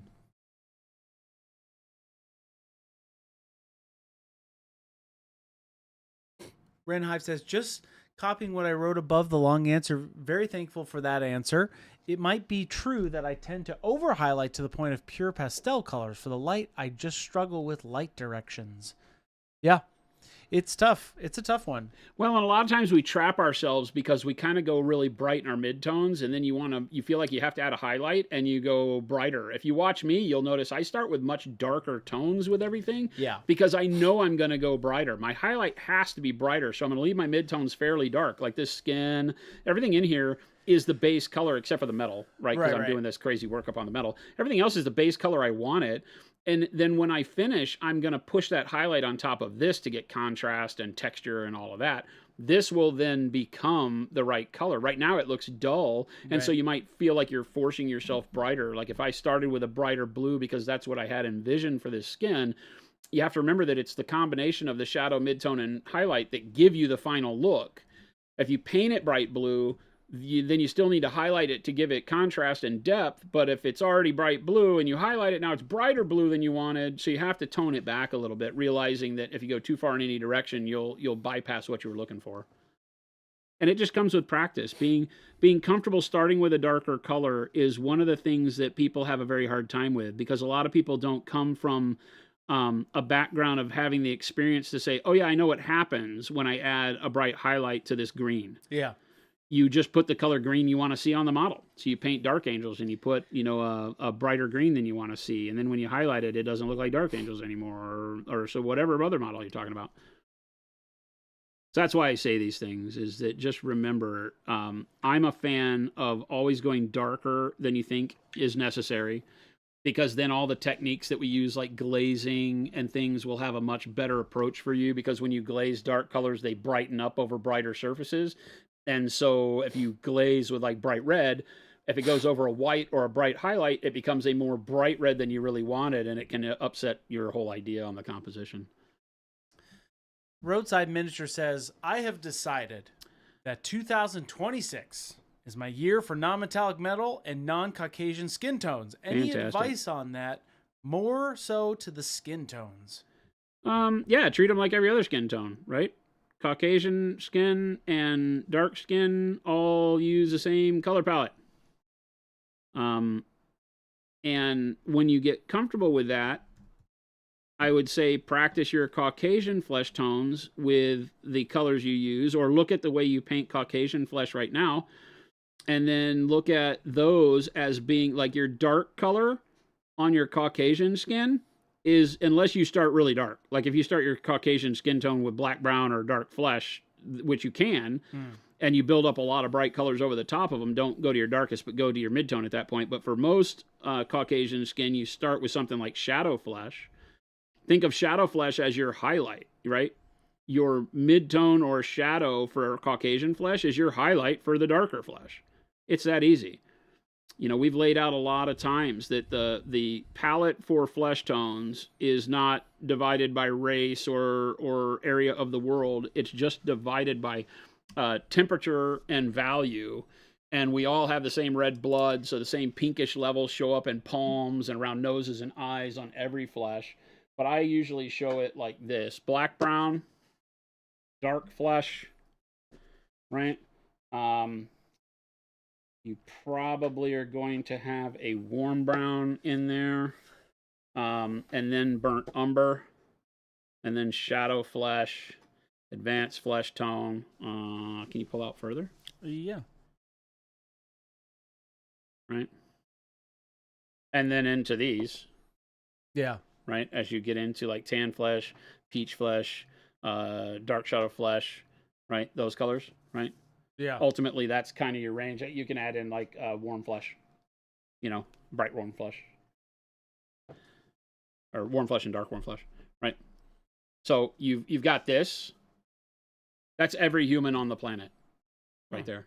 There you go. Before getting into things like purples and reds and greens and undertones and blues and things like that for more nuanced painting like we talk about, if you just want to go with standard skin, this is every skin tone that you could ever want to paint is in this palette. And so when you get comfortable with that being the truth, and then you just say, okay, if I usually start with something that's more akin to like, say, this to make it make sense. Let's go with like beige red. And I love beige red. Beige red, tan flesh, and then maybe warm flesh, right? Or peach flesh. Just put that in there, right? Good. So if we use this as saying that, okay, this would be my, almost like my ultimate flesh tone starter kit. Maybe we go ahead and drop that in there too, right? Yeah. So this would be kind of like the ultimate flesh tone starter set. You have these 7 colors, right? Yeah. And you would say, okay, if I'm painting Caucasian skin, I probably start here most of the time. Yeah. Right? Let's make it 8 colors because I forgot we put in shadow flesh. Right? So I probably start here. And this is Caucasian skin, and I don't ever really go darker than burnt umber. And that's just recent. Normally, I would start with like shadow flesh. Yeah. But dark umber, when we released the amp colors, became a fantastic base for Caucasian flesh. I think I used it in the Paint Those Three Faces on the Space Marines, right? And so this can become your Caucasian flesh. And if you don't want it to be more, if you don't want the pale, right, and you're doing it less nuanced, then you can only use those 4 colors, and that gives you fantastic Caucasian skin. Yeah. If you want to then make it a little brighter, you add in tan flesh. You want to make it a little bit more pale, you put in peach flesh, right? And then it's really a sliding scale. How much more of your darker color shows than your brighter end of the spectrum? Because now I have South American flesh in here too. I have Middle Eastern skin in here too. If this is more dominant, these 3 colors are more dominant than these 3, then you have the other corners of the world where you have a little bit more sun, but they're not what we would call African or black flesh tones, right? Yeah. Then when you want to go to African and darker flesh tones, now you probably stop there, right? This is the only scale that you need. But they still go in the same line, right? They still have the same colors, and you just say, okay, I'm going to cut off at shadow flesh. Shadow flesh is going to be my highlight. Yeah. Maybe then you bring in a bit of peach flesh for like where the sun radiates off a sweaty forehead or something. You have the way to do your specular highlights and things like that if you're doing, wetness or oils on the skin or whatever, right? And then you can say, okay, I leave more of this showing. The darker it gets, the more of this I get going, the more like just dark Middle Eastern flesh tones it looks like. Yeah. Right? So that's all you have to think about. Human skin tone is all on the same scale. It's just how dark did you go in the shadows and how much of that did you leave showing? Put you in dark flesh. How light did you go in the shadows and how light did you go up the scale in the highlights? Put you into pale Caucasian flesh or Asian flesh, right? Because it's the same, right? So nice. There's a lot of misnomers out there like it's some different thing, and it's not, right? Humans are all various shades of tan. Yeah. Dark and bright shades of beige. That's it. And so you just move it along this color with the pinkishness in there, right? All of them are going to have that, and it's just how much you put in there is going to give you that nuance of how much blood under the flesh.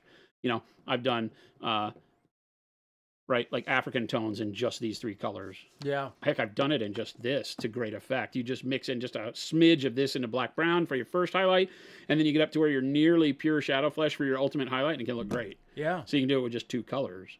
But you can do Caucasian flesh the same way, right? You can do burnt umber and tan flesh, and you can do the same thing. You can just add in a little bit of your highlight along the way, and you can create whatever you want. So nice. that's my TED Talk, as Chris would say. I mean, that definitely, if I was looking to buy a range of paints for every skin tone, that's pretty much it. Yeah, there's a lot more nuanced stuff we could go into, but by and large, that's it, right? That's where you want to be. I got to put all these back. I mean, if you're into that kind of thing. If you're into that kind of thing. There you go. Welcome in, everyone. Hey, Elle, how are you doing? We'll see you tomorrow. I think you guys should just ask Dallas a bunch of questions about the narrative thing tomorrow. Just really drill him and make him be like, I don't know. Don't do that to him. No, you have to. Me? Yeah, you should ask him. I'm already resigned to my fate. I don't even care. You can do it, Jason. I'm resigned to my fate. That's a quitter's tone. I know when there's no chance. Oh, but I'll still show up. You'll still show up. Oh, I'll be there. Bells on. Oh, you can do it. I have faith in you, Jason. I was deflated when he called upon his legal team to knock my Millennium Falcon dreams out of the sky. That bastard. That's what I'm gonna talk to him about tomorrow. I'm gonna be like, hey, who runs that company over there? You or the attorneys? That's what I'm gonna say.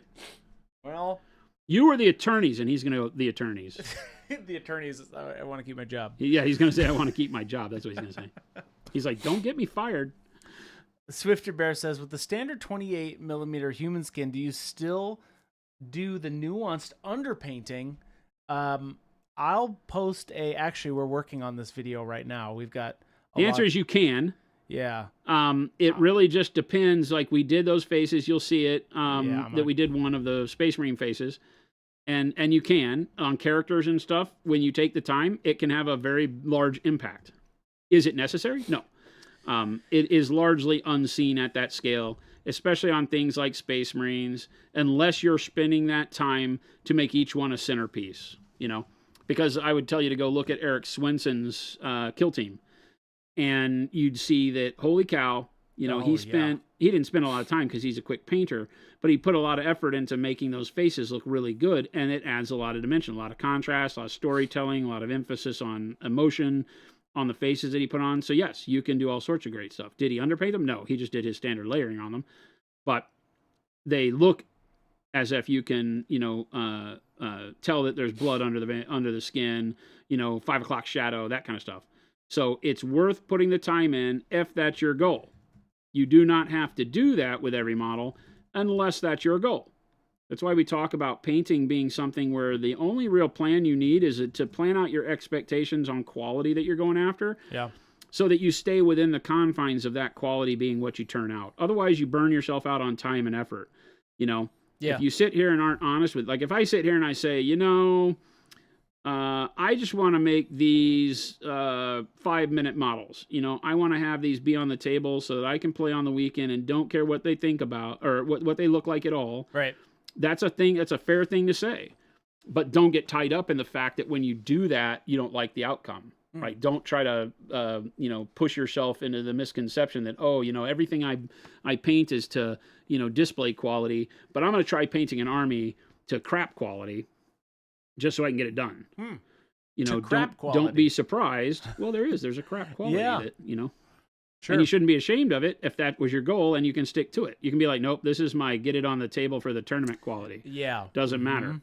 But it's a hard thing for artists to do because, once you've shown somebody your work at a particular level, you don't ever want to show work that's not at that level.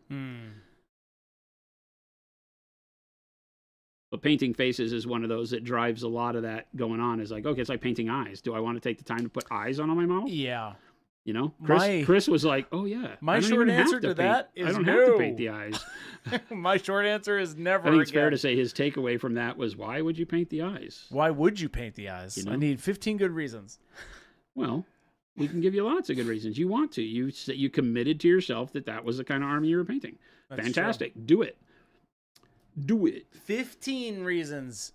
L Firesplay says, what are you painting tomorrow, Jason? Probably because I don't think we have the other Wookiees done. I'm going to finish another squad of Rebel infantry. Yeah. I mean, that's all we have, L. We have a bunch of Rebel dudes, some Wookiees, and a bunch more Rebel dudes. That's what I got. So that's what I'm painting. That's good. That's it. I was hoping to be able to do like 80 million Wookiees just because. But it turns out that's not an army. I see. And I don't have the Chewbacca in the walker. L says we'll destroy Dallas. L, I don't think so. I think I'm with you. We would, in normal circumstances, murder him. We will not, in this circumstance, come out victorious. I feel like he might have a kill switch kind of mechanic where if he happens to start rolling bad or if there was just something out well, he's of the already blue, told us that his units come back. Yeah, why are you doing this, Jason? What's going why are you Dallas is my friend. Well, it'll be a fun time though. Oh, it's going to be great. It's going to be great. I jumped on it as soon as he asked. And even when I know what the outcome of this is. I've already read this book. I've seen this movie. I know the ending. Hell, he said they come back to life. Whatever that means. That means when you destroy them in battle, they come back. Yeah, I think he just churns models until he's got us beaten to death. is the reality. We don't get that. I love playing with friends, Yeah, it comes the guy that's like, oh yeah, I'll just bring my Warlord Titan. That's fine. Whoa, no. That's what you did.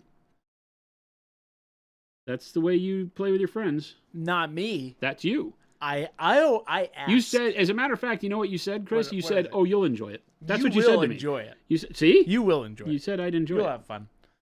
Oh, you'll have fun because you get to play with me, Jason. It's all about that. Maybe that's the same mentality Dallas has. Actually, now I kind of understand. He's one of those guys that says it's all about time spent with friends. Yeah. When the reality is that what it's really about is him winning and you just getting over it. Get over it. I guess so. Just get over it. Stop talking about it. It hurts less if you just stop talking about it. You guys have a great time. That's what he's going to keep saying. You wouldn't have all this trauma if you just forget it. You know what would be fun is if you showed up and had fun. Yes. Now, Rogue Leader, I understand. I ask permission to my friends. Hey, may I do X thing? Right? I do that. Okay, and what do you do when they say no? I say, but come on. See? How about we have some fun? Now, to be fair, most and what of the his time, friends know and what we all say behind his back. Yeah. Well, actually, we say it to his face. Yeah. We say to his face, we go, what you mean is that you would like to have some fun at our expense. And No. then he goes, pretty much yes. I say this. I'm having fun, you're not.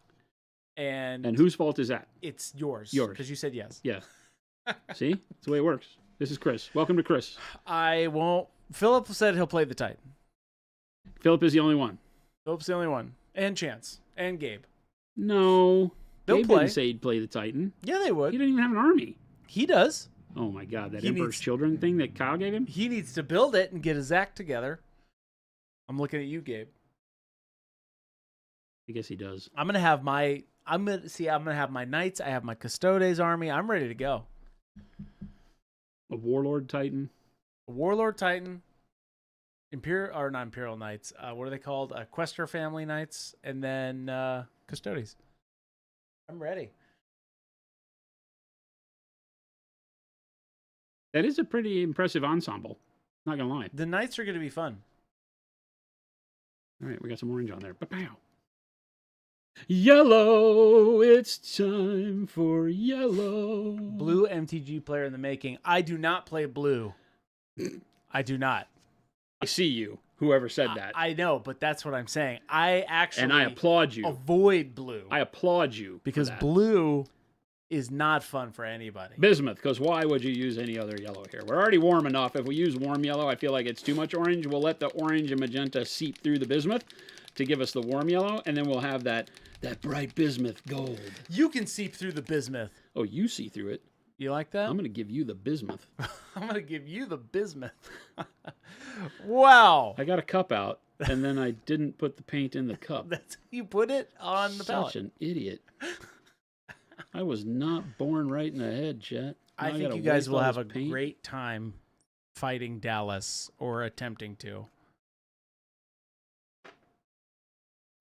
Dallas will have a great time saying, "Oh, I've got this wacky thing that I'm going to make you fight." Whoopity hoo!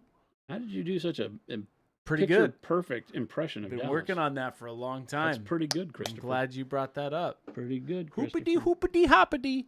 My name's Dallas, and I'm gonna make a list that Jason's gonna have fun You with. have to do the damn Tuscan Raider call that scared the hell out of all of us. Yeah, that was viscerally wild. It shook the room. The rest of us were off talking about something else already, and then he came back with it. And he's like, wait, I have to do this. And his look, like, you just need a screen cap. You need to go back and watch that one. Yeah. For when he does the holler. Yeah. The look on his face as he looks around the room at everybody is like, that was perfect, right? And I had to turn the audio way down. Oh, holy hell, he blew the microphone. Yeah, it just is like He blew the preamps, folks. it shook us. I was shook. I was shooketh. Shooketh. Shooketh. Okay, so we have our color palette on our thumb, and this is what's going to happen. Oh. Okay.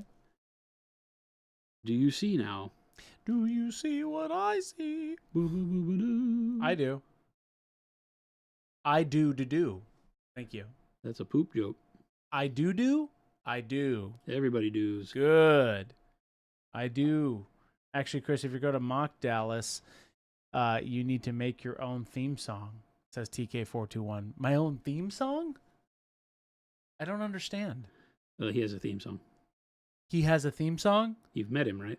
Yes, but how have we not heard? Why? He was here in person, and I'm demanding that, the first thing. I need to hear it immediately. Do you know this theme song? I don't. It's not like it's like he just sits down and goes. He starts singing. Now's the time that we paint on the painting show with the brushes and the cool people. Are you close to what the real world song is? He just makes up a bunch of nonsense. Oh. It's Dallas. You've met him. Well, two can play at that game, Dallas. You want to talk about nonsense. I'll show you up. I've got your nonsense. Mine starts with the beat to O Tannenbaum. Oh, yes, we know. We get it. Oh, we're painting now. Every song you sing is O Tannenbaum. We're painting now. Mm-hmm. I don't understand it. I get that you make fun of yourself and call yourself Christmas sushi. That's right, sir. But it can't all be Tannenbaum. Oh, it is. I thought you were about to say, Oh, yes, it can. yes, it can. Oh, yes, it can. Oh, yes, it can. All right.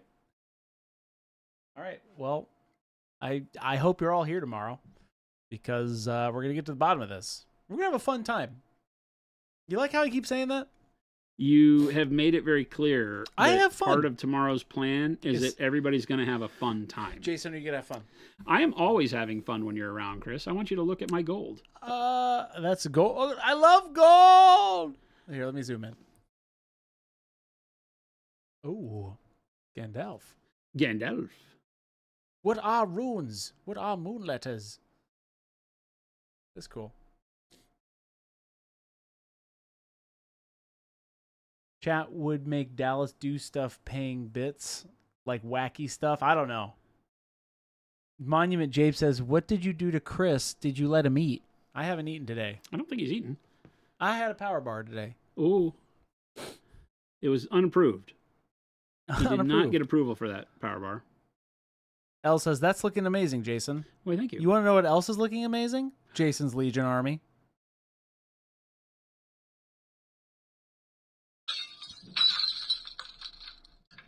He's going to finish it all tomorrow on the stream. Are you mocking me? I think you're going to finish them all tomorrow on the stream. Are you literally mocking me? I'm not all wound up, Gabe. You like my little finger shake? No. No, not sir. No, not nurse. Not me. No, sir, Bob.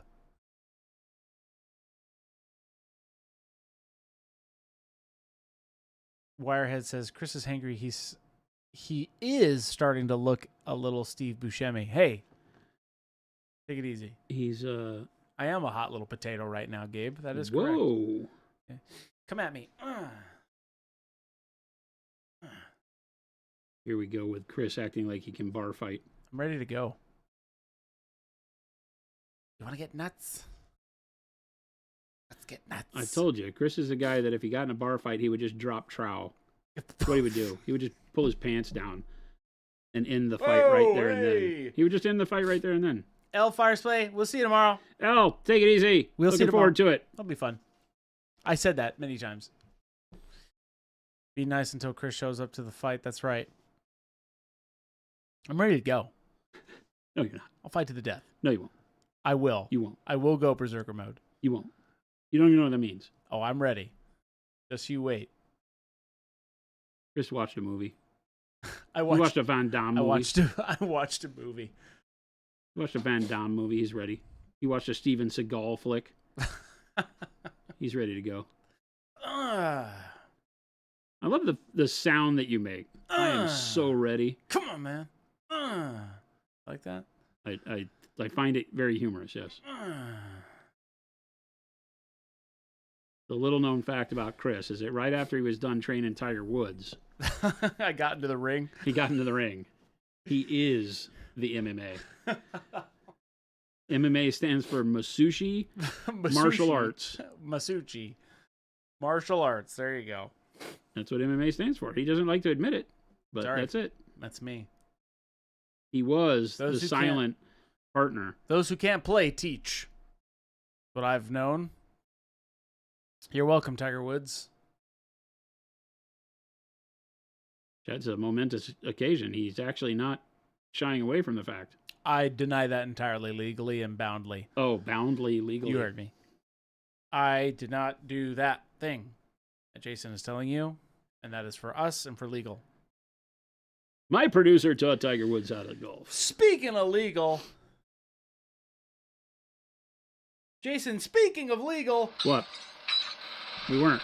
Jason, speaking of legal. I won't. I told you this is the year where I don't do that anymore. Welcome in, everybody. Hey, if you are living under a rock, tomorrow is a guest stream. We're going to have Dallas from AMG and L Firespray. It's going to be fun. I have said that She just left. a lot. She just left. She did, but she'll be back tomorrow.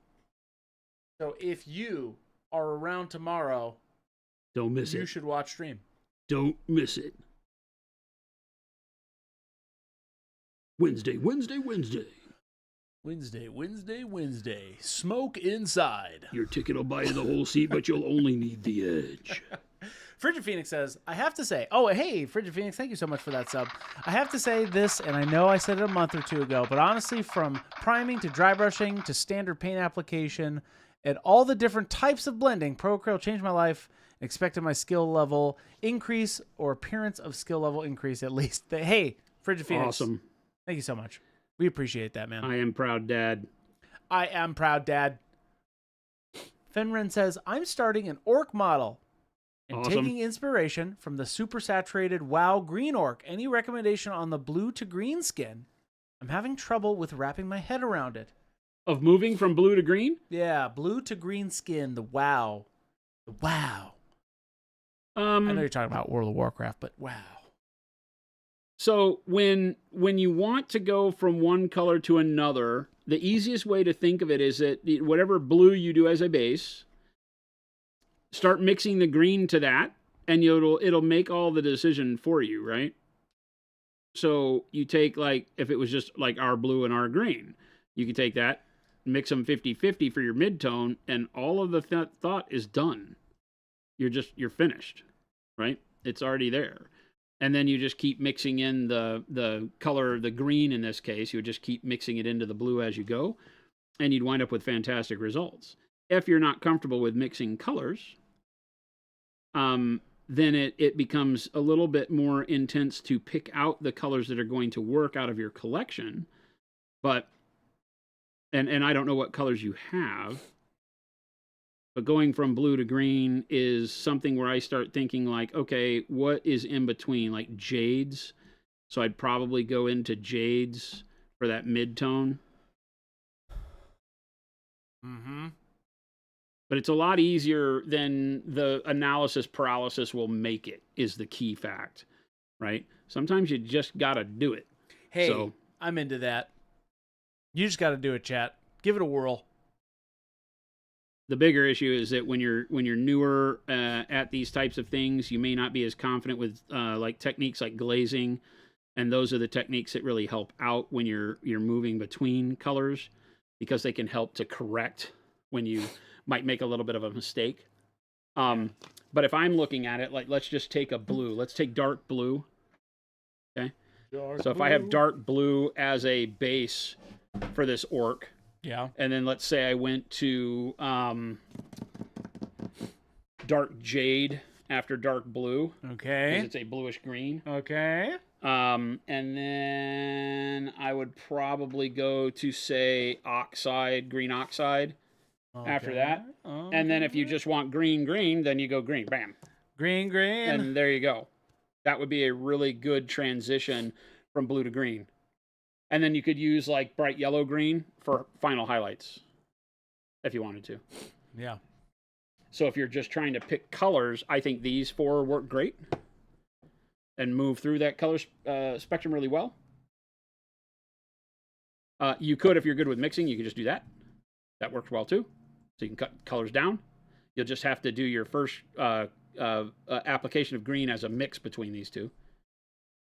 Right? And like I said, you could just do that. And you could just mix them as you go. So we teach you here like how you can turn 2 colors into 5, right? But you can turn 3 colors into like 9. Right? Just by mixing it, variation. It seems limitless because you can just mix them, but at some point at scale, it doesn't look like that many colors. So I think this is a really good way to work it. If you're not comfortable with your blends, you could put these 4 paints on there and you would get a really nice transition up to your green, whether you could see the color banding or not, because they're close enough to give you that kind of blended feel, even if you're not comfortable with blending. The more comfortable with you are with blending, the more of these you can erase out of the scheme. Okay? I like it. Frigid says, now for a quick question. I'm planning to paint a Thunder Rider orc a jade of sorts. Would it be cool to thin/water down dark emerald to put over the top of the skin to darken the recesses and muscle lines with the jade as a base? Oh, sorry, let me focus. Yeah. Dark emerald would work really good. Dark sea Ben would work really well. I think a dark sea Ben would be better. You're going to want it to be a lot darker because as you thin it down and glaze it over, remember it brightens up. It won't be as dark as you may want it to be at the end. Zaf says, the Expert series really feels like it's meant to be utilized by mixing. So do you think using only the black, white, and cyan, yellow, and magenta from the Expert line could access the full range of potential of that line and achieve great colors? Sure. Yeah. Heavy bodies will do that. I mean, you could do just CMY painting with white and black and do a great job. If that's in your wheelhouse and you're comfortable doing it, they work great for that. They're great for glazing too. Yeah, they're fantastic for learning how to glaze because they hold a lot of pigment even as you thin them down. They don't start from a diluted state like liquid acrylics do, regardless. And so they're fantastic for all sorts of stuff. But yeah, if you're comfortable mixing, then they work great that way.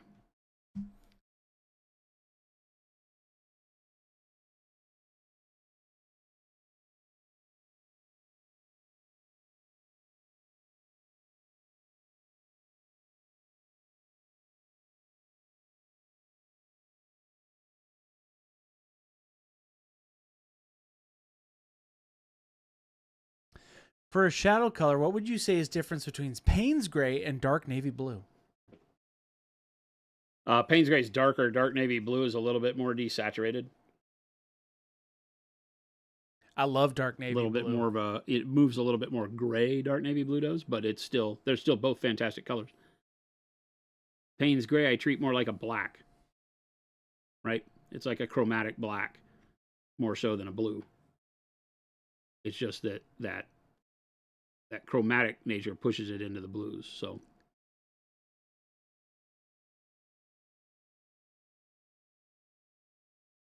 Payne's gray is amazing.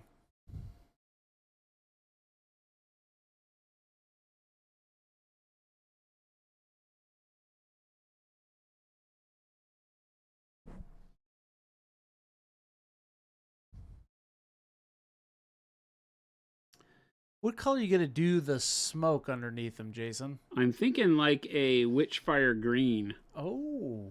Okay. Bright yellow green, pale greens, Yeah. Something like that. Depends on how green my jade and all of this turban stuff becomes, right? Red Dude says, is there like black green on the yellow of his thumb? Red Dude, I'm not sure what you're asking there. You talking about if he's using black green on the yellow of his thumb? Maybe. What? That's his thumb palette? Where? On your thumb? No. Yeah. I'm not sure what you're asking there, Red Dude. What do you mean? Jesse says, I'd love to see you guys do a Payne's Gray primer. I can paint it as a base coat, but would love to prime with it. Yeah. I don't know. Maybe. I could see it happening. I'm not saying no. But I was at the point where I think the last batch with dark purple and everything might be the end of the primers at least for the time being. Yeah. Doesn't mean we won't ever do it. But for now, I'm less concerned.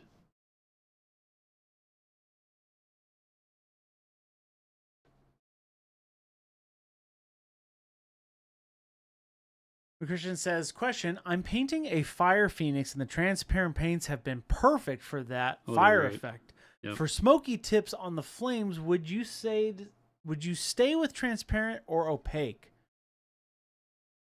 I think that I start moving into a thin down opaque, like, the coal black for that, right? The oily ends, is that what you're asking about? I think so. Yeah, for the smoky tips, I typically would say move into a non-transparent, an opaque paint for that, so that you get that soot. I like to think of it like this. What is the soot? It's carbon particles burning off of whatever's burning, right? The flame doesn't turn black. It's actual crap. Yeah. In the smoke. So with that in mind, I like to think of it as, okay, I go with a more opaque, paint that's going to act like that solid that's flying around. It's not solid, but, that part of the gas that is solid. It's that soot.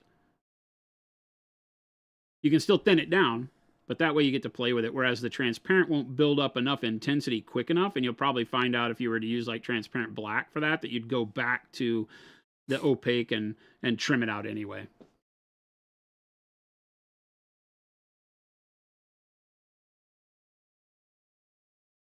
Tancred says, my weathering pigments just showed up. Something to play with tonight. Nice. Nice.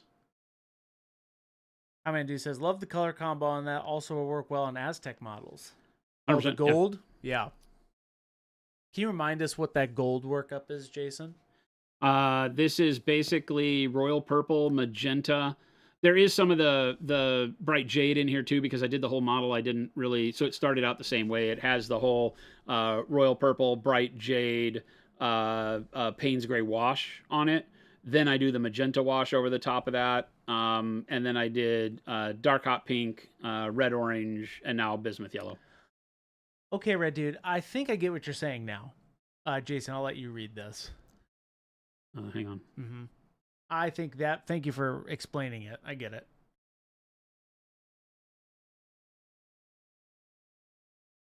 Give me just a second. Mm-hmm.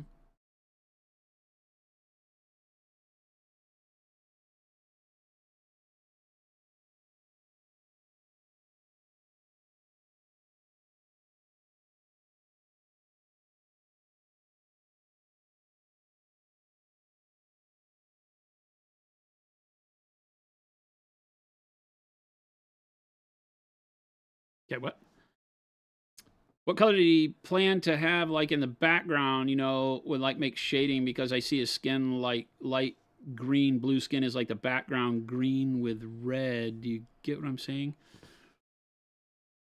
On this guy, we'll continue to go brighter with the skin tone into brighter blues, but because of the non-metallic metal that I'm doing on these guys, I want to make sure I get the brightness dialed in for my metal right before I add highlight further onto the skin. But the skin and all that has this same royal purple shadow that you see on everything. And so that gives me the dimension on all of that. The green is all, that's the shadow you're going to see. I don't think I have to darken anything else because I'm going to continue to go brighter. My painting style that you're seeing, we're kind of in the middle of the model right now. So everything is done to a kind of, I would call it 60, 70% brightness. And then if I have non-metallic metal or things that I know push an envelope of brightness, I do those first, typically. Because then I get them dialed in, because I'll get my highlights on my metal done to where my metal looks exactly the way that I want to, and then I'll dial everything else in against that. Because I always want to try to finish the thing that's the brightest on the model and work backwards into my shadows from there, typically.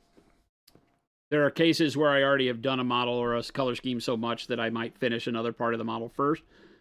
But this is my typical way of painting. Ace says, I know Noosh is made as an alternative to oil and enamel weathering products, but are there any other neat tricks you would suggest trying it with? Anything and everything. It's a fantastic way to get comfortable with wet blending. You can mix it with your paints to give them a little bit, because it has a retarder component to it, so you can mix it with paints to make them take longer to dry, and that might just be the thing you need to get comfortable moving paint around on a surface to wet blend. So that's a thing. We have just recently tried them with the weathering pigments we released, because someone in chat came up with that idea, and I was like, oh, I never really even thought of that.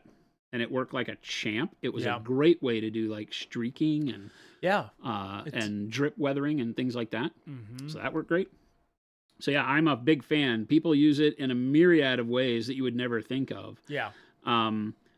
It and the glaze wash are probably like the best tandem to have when trying new things. Because the glaze wash, while not a true retarder, will give you, a ability to keep your paint thicker while also limiting the opacity on it. And the Noosh will do the same thing, but adds the retarder. So if you need the paint to move longer and want it to have some unique properties in that regard, then I think that's really cool. So there's a whole world of things you can start adding into it. I don't think you want to mix mediums. That's the only thing, is I wouldn't mix the nouche with varnish or with any of the other things. It's not that you can't. It's just that it defeats the purpose. We've had some questions in that realm. Like, what if I mix it with the glazed wash medium? I'm like, well, they do two totally different things. You wouldn't need them to do both those things at once. They kind of counteract each other, actually. Black says, if Payne's Gray is a black, would that have made that white towel robot much more contrasted? I mean, we started with Payne's Gray on him, didn't we? No, you did dark navy blue. Was this dark navy blue as Yeah. a spot just because we were starting in dark navy blue? Yeah. Uh-huh. No, not with the way we left things showing. It would have on the bare metal parts. Yeah. Right? Because it would be darker on the bare metal parts. But remember that the dark navy blue over the black primer left that still pretty Payne's grayish. It would probably be a hair darker had we started with Payne's Gray. And these would not be, well, they would be as blue. We would have had to have added more color to them because we stopped at dark navy blue on these. Yeah, I think we started with dark navy blue. I'm trying to remember. If that's the way it is, then the Payne's Gray probably wouldn't have a huge impact on the white. Right? Mm-hmm. Because we didn't leave enough of that except in the darkest shadows to really even be relevant. But it definitely would have on the bare metal bits. Or whatever you want to call those, whether they're bare metal or whatever.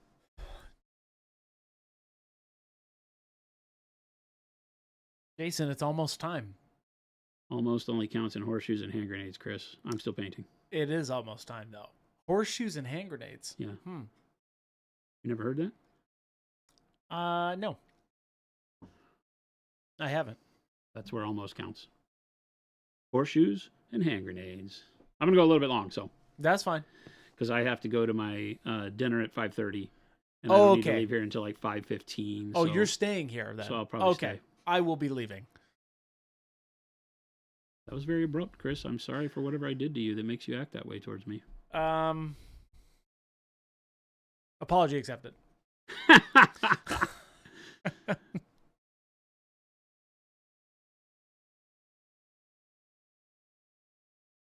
Miami Jabe says, "Pour grenades and hand shoes." I can't compute with that, Gabe, right now. I'm tapped. And that just made me even more tired, Gabe, so thanks. Yes, Lumberjack, I am abandoning you. Tell Gabe to just get better tires. Gabe, Jason says get better tires. No, Chris says get better tires. No, Jason says get better tires. That was your comeback. That was your chance, Chris. I gave you the you ammo. just told Gabe to get better tires. And Gabe said, I did this morning. Horse grenades. Poor Gabe had a flat. No free pub for Gabe. What are you talking about? I don't know why you're being nice to him. I handed you that one on a silver platter. No free pub. I handed you that on a silver platter. I don't like it. And no free pub. Oh, my God. No free pub for anybody. You're all done. Chris, you're fired. Gabe, you're hired. Lumberjack, I'm here for a long time. I ain't going anywhere. No remorse for Chris. Lumberjack, you'll get over it. You guys will miss me when I'm gone. I meant today. Chris, you will miss me when I'm gone. Chris, we miss you already. Hey, I'm leaving all of you. Thank you so much for enjoying our time today. And I'm forcing you to have enjoyed it. And I'm leaving Jason. Boop, boop, boop. I do have to bring this up for you in case you would like to zoom in or zoom out. My buttons. Yep. Christopher, I need my buttons. Give you your buttons.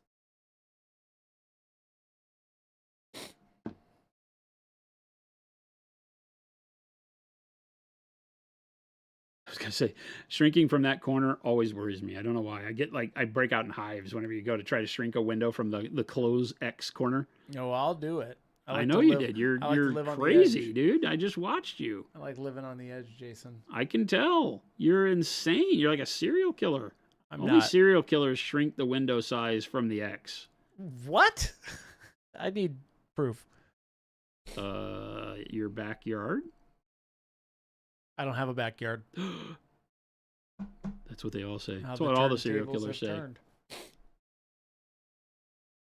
Ladies and gentlemen, that's it for me. I did put the links up. Christopher, thank you so much. Hey, thank you, Jason. Great fun. Great job. what else is there? The FLDS link. Then you have YouTube. You have Discord.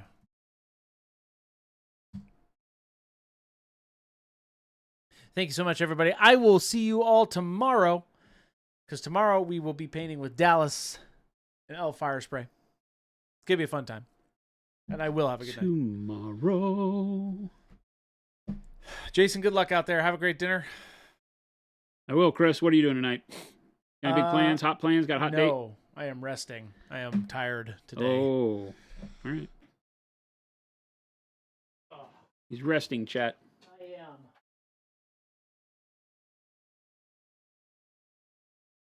You're on your own. I don't know if I can be trusted, Chris. You're on your own, Jason. I don't know if I can be trusted. On his own.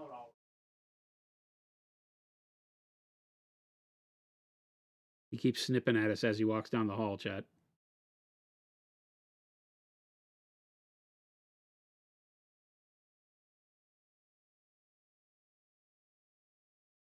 The big shift from the way I normally show you non-metallic gold.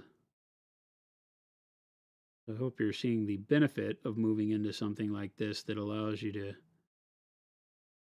change the colors. It's not what I would call realistic in any sense. That's not what we're going for here. It's just fun. When I looked at these models and I said to myself, I want them to be something that gives a unique color combo. Not unique. This is nothing unique about these colors working together. They're pretty much standard color wheel friends and family. But it's a or a distraction or a detour. There we go. It's a detour from what normal golds would be, because none of these colors, other than the yellow and the orange, are really part of that family of what we would say is, gold.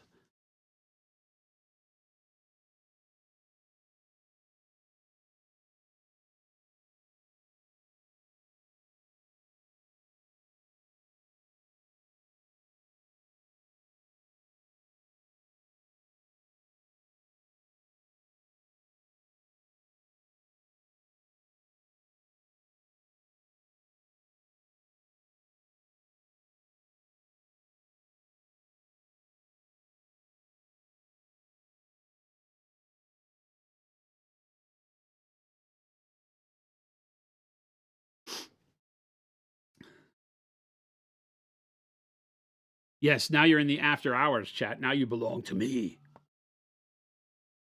Which I apologize ahead of time. I always have to mention in the after hours portion of the stream that I am horrible at keeping up with chat when Chris is gone. Chris is my lifeline to all things chat. So I apologize in advance if I miss stuff that you've said.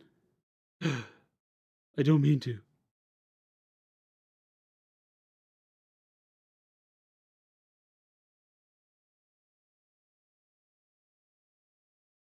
After hours. Teach me what's going on. Melaninja, what's going on? We're just kind of in the early stages of him, just kind of looking at the colors. We start with this here.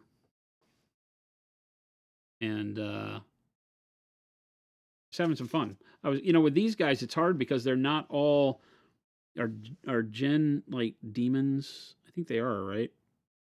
They're not all like devils and demons and Jinn and things like that. They have some supernatural, creatures in the army, but a lot of the army is also very mortal.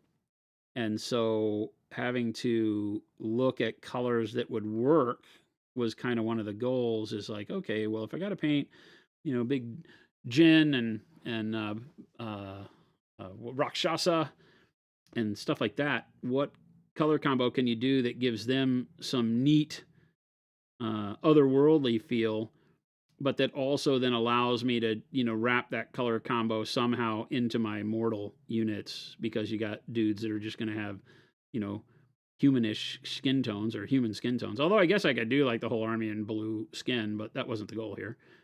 The goal is more of do the regular guys in Middle Eastern style skin tones, and then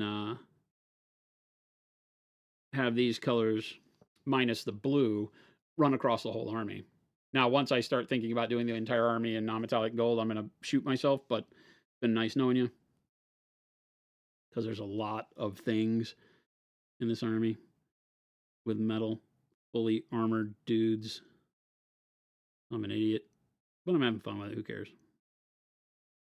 And on the guys, I can turn what I'm doing right here into something much quicker on just line troops.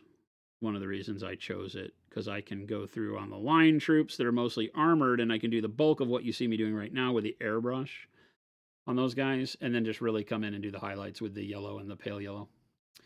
And then the other stuff I would have to paint by hand would be the minimal stuff like fabric, all that. So I have thought through some of this, chat.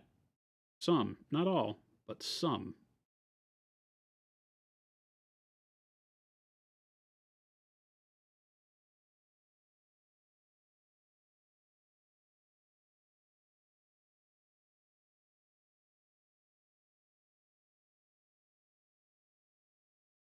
Can I show you how to play a Klingon bird of prey? I have a billion of them here.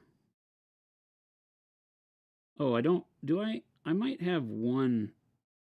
I think I have one set of, or one squadron of the bird of prey Klingon stuff. I have a bunch of D7s and cruiser and battleship level frigate, cruiser, destroyer, battleship level stuff for Klingons. But the bird of prey is just it's a frigate level one, I think. And I only have like one squad of those guys. And they're tiny for Starfleet battles. But no, I won't be painting any spaceships anytime soon that I know of. Tomorrow we're doing the Star Wars stuff. Is that why you're asking that? With Dallas on stream? That would be funny. If as soon as he starts, he goes, "What are you doing?" "Oh, I'm doing my Klingons." He doesn't have a big sense of humor with regards to that stuff.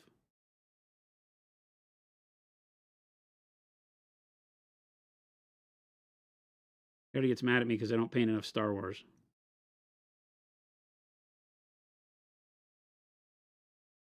The new Legion models have changed that, though, because they are great.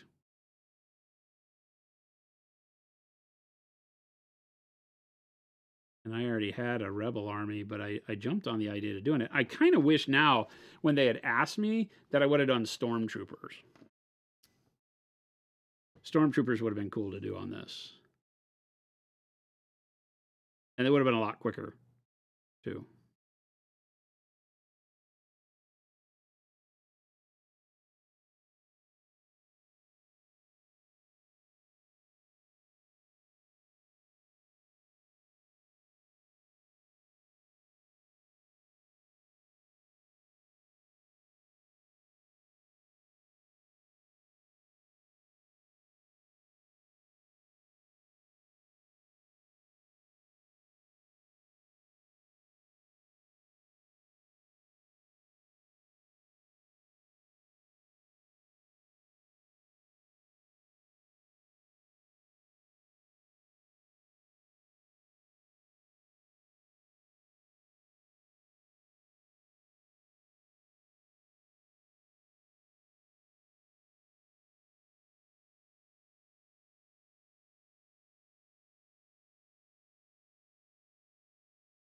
Oh, you're right. It's not a Conquest, but man, that's a beautiful model. You're not a Conquest fan?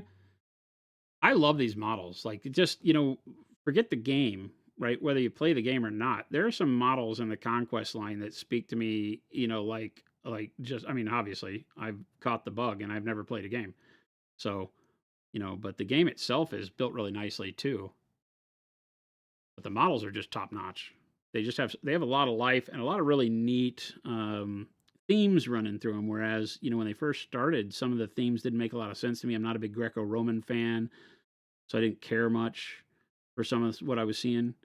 But then now the City-States army, I think, is freaking great. They've come out with like Minotaurs and the Giants and stuff for that, and the Clockwork stuff is really bitching. So a bunch of really neat themes running through it that I'm a fan of. But these, the first two armies that I bought were these guys, the Sorcerer Kings and the Aroni, which are the, of course, the ones you've seen me painting a lot of, which are the the more Japanese themed samurai Oni and demons and stuff, and I've been having a lot of fun with that because it just is just a very neat stylized army. These guys no different. I wanted to make sure we had some jade in what we were using because there's a big elephant. I don't remember what it's called. There's a big elephant, but it is definitely like a giant size elephant toy.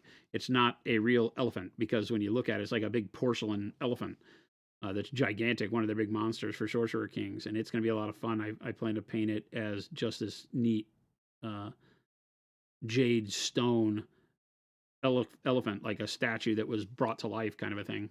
That's going to be a lot of fun. I wanted to make sure we had a touch of jade on some of the other models too. For that.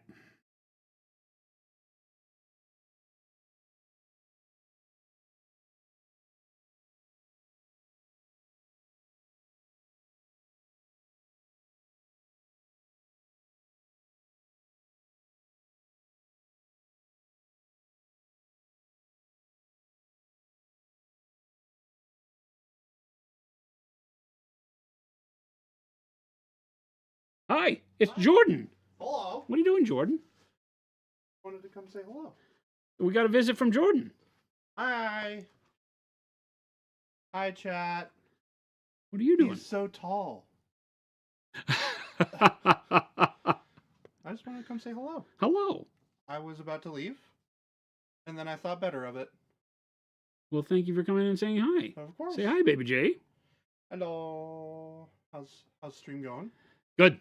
I heard you're sticking around and hobbying for a little bit longer. Yeah, for a little bit longer. I've got a meeting at 5:30, so I'm not going to cut out of here and go home. I'm going to go straight to the meeting. Cool. And then I figured in the meantime, I would just continue to belt some painting on here. Nice. Seems fun. How about you? What are you doing tonight? Wait, let me guess. Playing video games. Probably a little bit of that. You know what? I got caught back up in Final Fantasy 14. Oh. How's that been going? Not as well. It's been fun. I had an old account, and so I was like, you know what? I should see if I can get my old account back. And they won't. Oh. They wouldn't help me. They're not very helpful, the Square Enix people. So that part was not good. So I had to, but I went ahead and started all over anyway. It'd been a long time, and so I started playing. Started a class I'd never played, which is just a simple class, Warrior. Had never played a Warrior, and it'd been years since I played anyway. Yeah. So having fun with it. It's a lot of fun. Awesome. It's checking my sweet tooth for MMOs right now. Fantastic. Because I have not been enjoying. I mean, I've been enjoying some of them, but a lot of them just get so bogged down. And so I was like, you know what I really used to like was Final Fantasy, because you can raid all the dungeons solo once you get to a particular spot, because you can rent NPCs that are better than most players. Yeah, I heard of that. Yeah, that's pretty nice. Like, they're better than most people you would play with anyway. So I'm like, oh, that's pretty cool. Yeah. I saw recently that they're releasing, I think, the third of the Final Fantasy VII trilogy games. Yeah. So I kind of want to go through and finish the first one. They remastered the first one, right? And the second part, yeah. Oh, I never played any of the rest of them. Final Fantasy VII, I'm not a big Final Fantasy fan, but Final Fantasy VII was one of the first games I remember just absolutely falling in love with. Yeah, they did a redo of the story was just so great, and that was an oddity. I mean, I guess the Tomb Raider games back then were like that, but that was one of the first that I was really like all over. Somebody's asking, will I be painting a Weaver Quartz Drake? Yes, I will. Chris is building the dragon, and I'll be painting it up. I'm going to do a little bit more color study on some of the other models before I dive into the dragon, but yeah, we'll be doing it. What model brand is the Weathering Vehicles video you made from? The Weathering Vehicles video. The tank? Is that this? This is a Dust 1947 model. Was this it? I can't remember. I think it was, right? Because it talks about how we did all this. This is from Dust 1947. It was a Paolo Parente game that was done by Fantasy Flight, and maybe it was also done by Culinary or not. I think like 3 or 4 companies did that. Paolo did it on his own. Now it doesn't exist. You can still buy the models on eBay, though. There's people that sell whole armies and stuff. They're great models to have because you can use them for like Conflict 47. That's what I use them for, is my Conflict 47 tanks and stuff. They're great. What's the point of an MMO if you don't play with anyone? Well, I'm not saying you don't have to play with people. I'm just saying that as you're leveling up, if you're coming back to a game, one of the big problems with MMOs right now is there aren't any new good ones where there are lots of other new player experience stuff going on. There's a bunch with old fart, veterans in them. And until you get good scrub, they don't want to have anything to do with you, is the bulk of MMOs right now. And that's just the way it is, because none of the new MMOs have really taken off, right? New World died. All the other ones, Throne and Liberty, I think they're shutting down. Ashes of Creation got exploded. Ashes of Creation is exploding. Yeah. Are the servers even still on that? I don't think so. I mean, I think they turned them off of Steam. I don't think you can find it on Steam, and I think they're giving back. They gave out some refunds, and I thought Ashes was pretty good, so I'm bummed about that. But yeah, from what I understand, the whole it was a scam. Exploded. Yeah. Like, they didn't have any money when they went to Steam to keep it going. They were just doing a money grab at the end, it looked like. Yeah. So that's a bummer. Yep. So, yep. Scams galore. Well, we'll let you get back to your... Baby J, have a good one. Take too much time. You as well, Jason. Have a great evening. I will have a great evening. Chat, you also have a great evening. Don't let anybody get you down. Don't let anybody get you down. That's a great, just kind of generic way to leave it there. Yeah.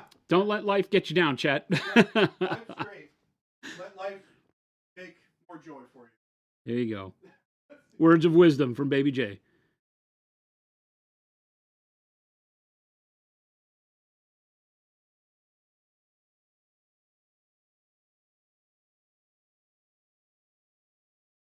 Yeah, I've always, you've heard me talk about it. If you've been here for long, you've heard me talk about MMOs. I'm like, I always have the itching come across for one. And then when you go to play them, you're like, yeah, and I know why I didn't do this anymore. But Final Fantasy was one that and I'll be honest with you, the only reason I left Final Fantasy a long time ago was because I didn't find people who were really interested to play. It goes through those, like any game, it goes through the boring stuff where everybody's done everything and they're just waiting for a new content release or something new to do, and then they'll come back and play for a little bit, and then they go away again, and that's a shame. But I get it. I understand. That's the way the world works.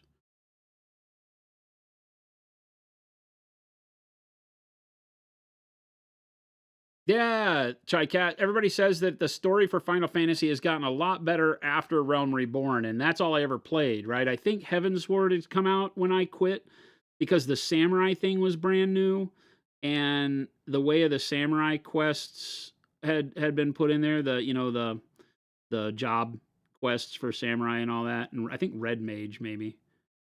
But I'm not a Final Fantasy fan, so I don't really know about any of that. But the story was pretty good. And they say it's only gotten better. So I'm intrigued about that. So I'm going to invest the time. I'm going to play. I'm having fun. I rolled a warrior, and I'm enjoying it right now. We'll see how long that lasts. I never guarantee that I'm going to stay, pleased with it. But for right now, it's good. It's ticking the boxes. I've only been playing for 2 days. So that to let you know how serious I am right now. So if you're a big Final Fantasy player, don't count on me for being an outlet for talking about it for long. We'll see. I tend to get really bored with these things when they get into ultra grind mode if I don't have friends in them. And my big problem is that when I do find a guild and hang out with people and like them, then work life gets busy and I disappear. I'm that guy. I wind up being the guy that disappears from sight. And everybody's like, what about that one guy? Wildstar I thought was great. I'm with you on that one. It had its own buggy nonsense, but I thought it was a pretty good game. Not gonna lie, I thought Wildstar was good. There was a bunch that came out around that time. There was another one that was a sci-fi MMO. You were locked on a planet, and it was first person. And I had a lot of fun playing it. It was not great. I don't remember what it was called. The gunplay was fun, and the interactive PvP stuff was fun, but the game itself sucked. So I get it. Things die.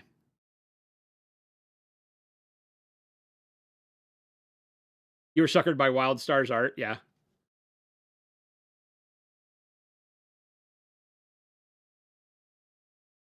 You went downhill after Edgewalker? What is Edgewalker? Is that Final Fantasy?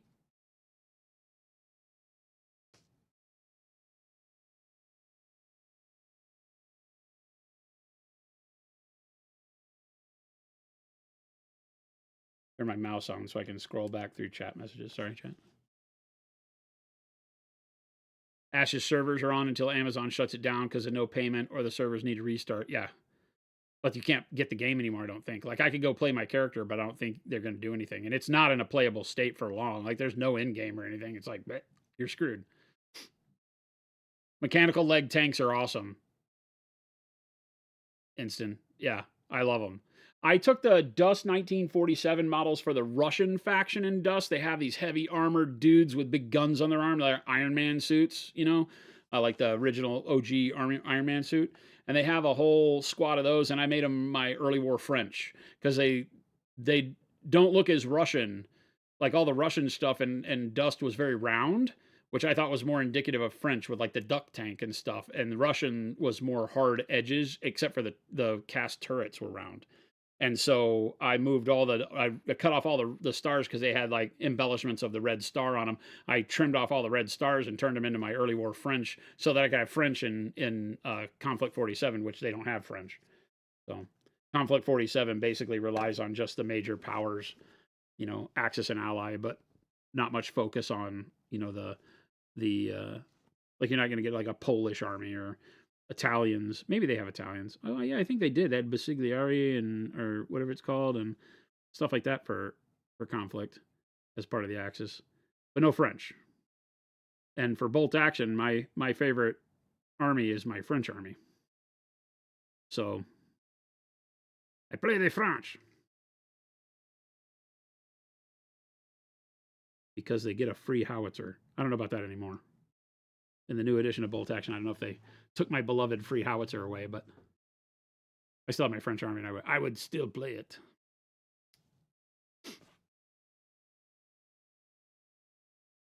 Endwalker.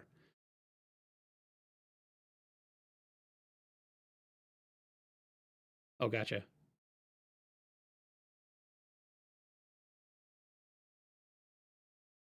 Yeah, Baby J said, don't let life get you down, chat. Things die. Wait, did I say? I didn't say that right after that, did I? Speaking of dying, welcome in, everyone. Wirehead timing. Comedic timing is everything. Speaking of France, did you watch the Canada-France Olympic hockey game? I did not. Canada won, though, right? Fjord Horde? I feel like it's going into the medal round. Are you talking about men's or women's? Because I just want to give a nod to the U.S. women's team for like the literal longest shutout streak in Olympic history. Holy buckets. Are the girls playing out of their mind? Congrats to the U.S. women's team. It has been an absolute insta watch on the reruns for me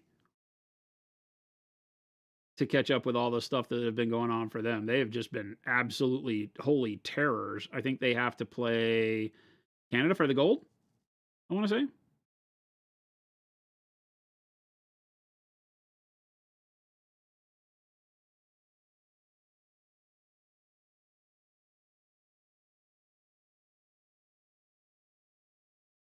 You assumed it was for the quick games. You set up and then surrender. The French kick everybody's butt in bolt action. I have never lost a game with my French. Not one game have I lost with my French. That's saying something. My Germans could get beat. My American Marines can get beat. Or British paratroopers, but I use American models. Canada stomped them 10-2. I mean, I don't think of France as a hockey country. Should I? I've been a hockey guy my entire life, pretty much, and I don't know that France has ever been in a conversation about hockey. Right? I don't talk about the late, great cup-winning, Frenchman.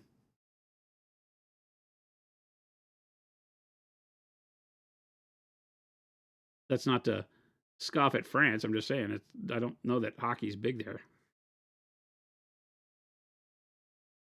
I mean, you know, Germany has like a league in Germany, but I don't consider Germany to be a big hockey country either.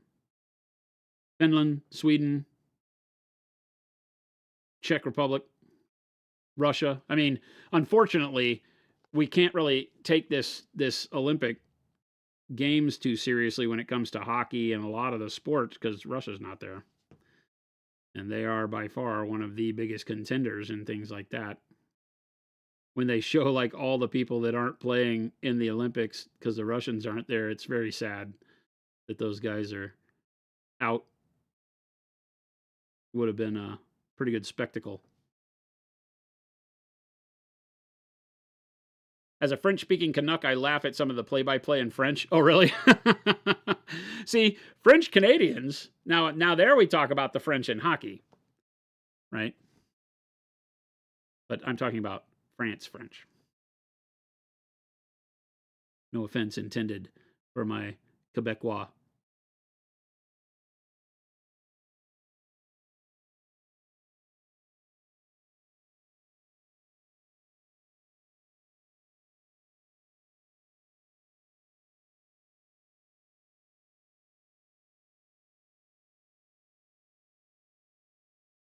Still waiting for Winter Olympic snowball fights. Can we get like snowball cannon? Can that be added in? Right? Like when the Winter Olympics come to the U.S. again, can we add in like that? Like you know, like airsoft paintball, but with ice. We make it happen. Chat. Let's make it happen. Looking pretty good, yeah? Starting to become believable, sort of. The next color does it all, but this color is doing a pretty good job. Again, this is just bismuth yellow. Just thin down bismuth yellow. Putting in some work.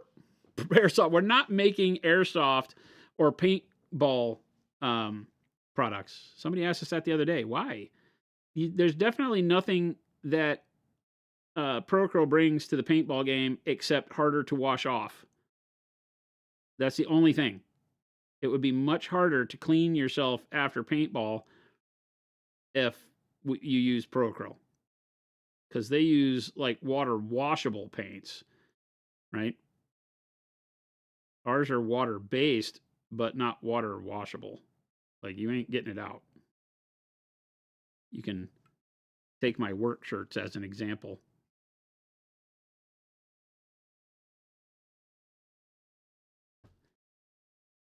You had to ask.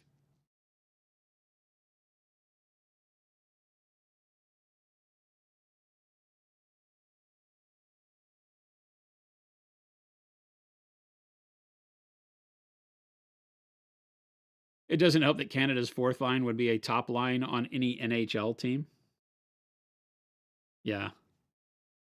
They've got, I'm surprised they only have like 4 of the top scorers. The US have like 2 or 3. Was it Finland or Sweden has got 1 or something? I just don't keep up with who or where all the top scorers, all the fan favorites come from in the NHL anymore. I'm not a big follower anymore because TV doesn't really work with me. I don't find time for television, whether it's sports or any other thing. And so I just don't pay attention. But I see the stats and I'm like, oh, that's interesting.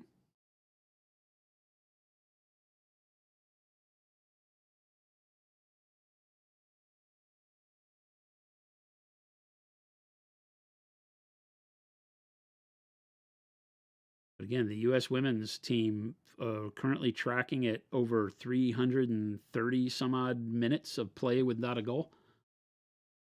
They've only had 1 goal scored against them in the entire Olympics so far. They blanked 5 teams in a row, including Canada. So, yeah, the U.S. women are absolutely dominating in their sport. which of course sets us up for the gold medal game. I think it's Canada, and sets you up for the medal game where, like, if Canada wins and wins the gold, then the argument is that they didn't put on anywhere near as good a performance as the U.S. team did. It's the flaw in single elimination style trophies, right? When you don't have to play a best of series for the top spot, it really makes it tough. That's why I don't really respect the Super Bowl for football, right? I much prefer series sports, always have, because on any given Sunday, the worst team can beat the best team, and they don't become the best team for doing so.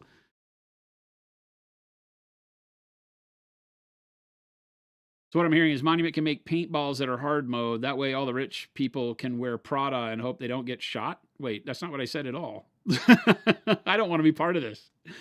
I don't want to be part of this at all.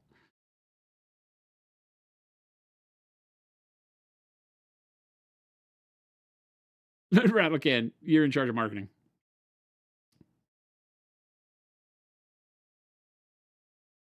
Worst hobbying error was using CA glue while wearing boxer shorts and having a drip fall in the front without noticing, soaking through and fastening your underwear to your stuff.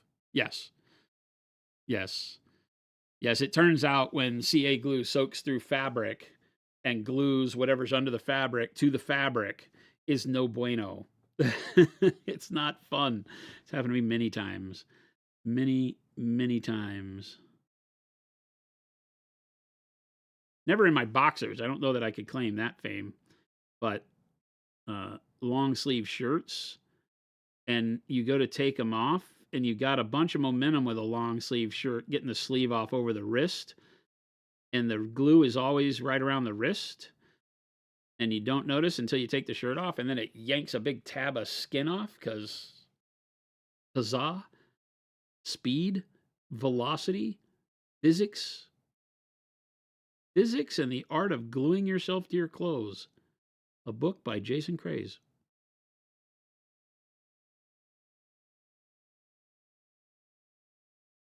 And just lots of little bitty brush strokes here, defining a little bit of left-right texture on this thing so it gives some grain to the metal. But very small side-by-side strokes building up opacity as you nest them closer and closer. Easy peasy. Just kind of match the dimension I've done down here to know where to bring the yellow to.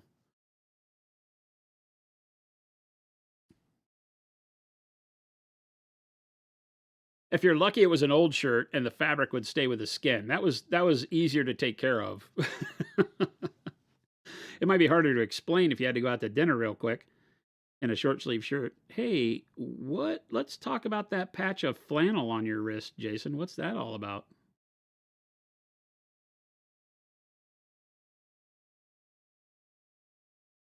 It's kind of like painting miniatures, though. Like, I think everybody kind of expects that when I show up, there's just a, there's just going to have to be an explanation as to why I have this on my thumb. I'll leave straight here to dinner, and my mentor knows what I do, so he won't have a problem with it. But, if it was out with dinner with like friends that haven't, known us for long or something like that, there's lots of stories to be told. And the motorcycle world was no different. People would always be like, so tell me about how the tip of your thumb got burned. Have you ever welded? Let me explain how this works.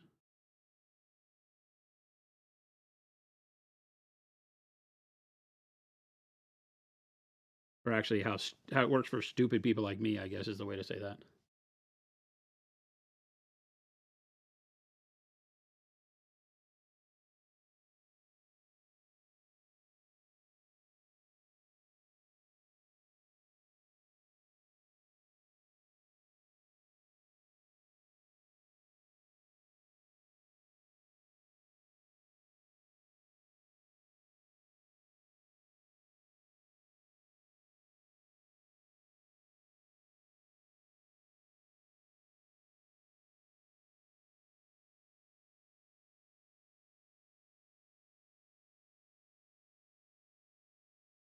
Scar stories? Now we're talking Jaws?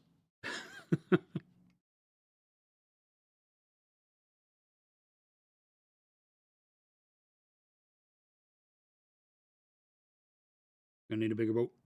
Bigger boat.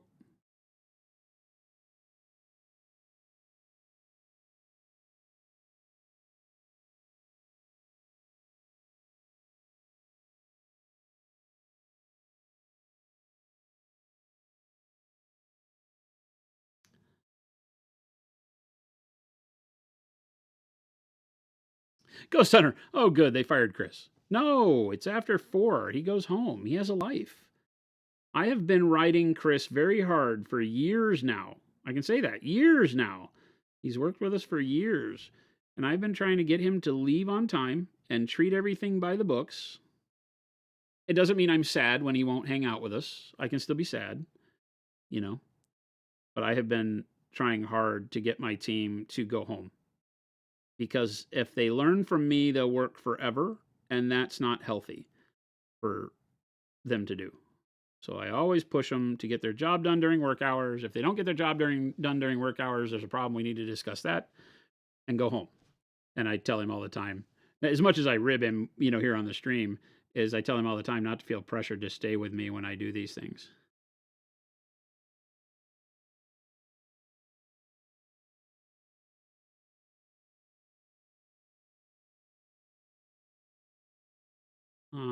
So I'm going to need you to come in on Saturday. Yeah.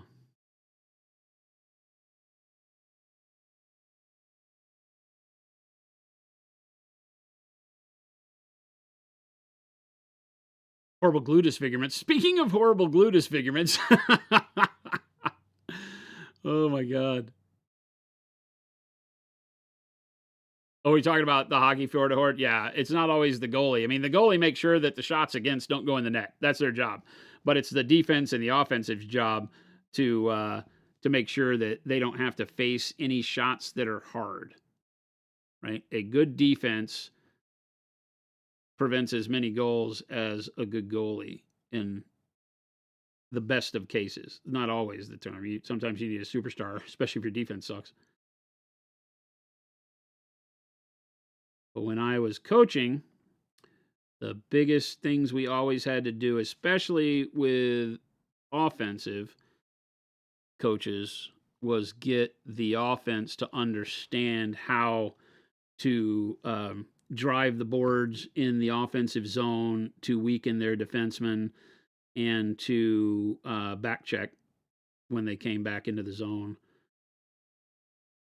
to keep the other team's offense less effective.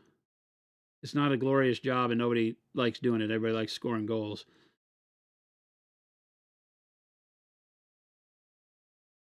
But at some point they gotta. A team that relies on its goalie to win loses a lot.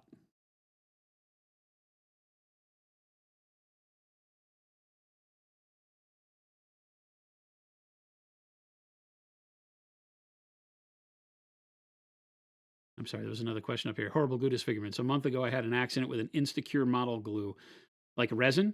Tried to clean it off your desk with a tissue and ended up burning a bit into your hand. Stuff is pretty brutal. Oh my God. Because it was resin and the heat was generated from the curing process. Is that what I'm hearing? Or was it hot glue kind of product? Does the product get applied hot? Or was the heat chemical heat? Either way, it's no joke. So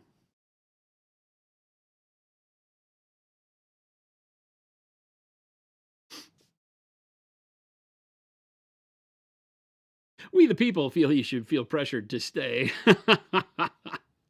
Poor Chris. Poor Chris. No free press. No free pub for Chris.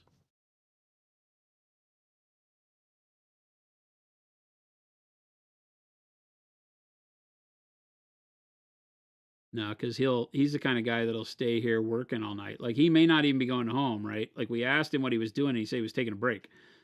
But he could very well just be over on the other side of the building, right? Still working, knowing Chris.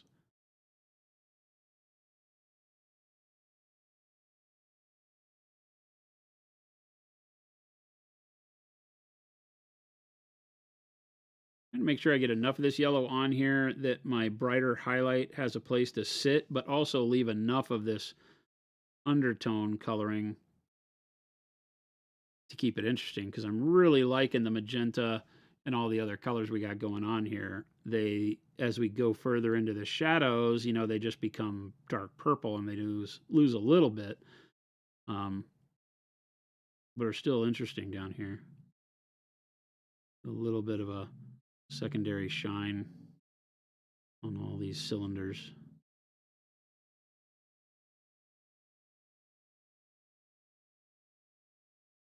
That's looking pretty good.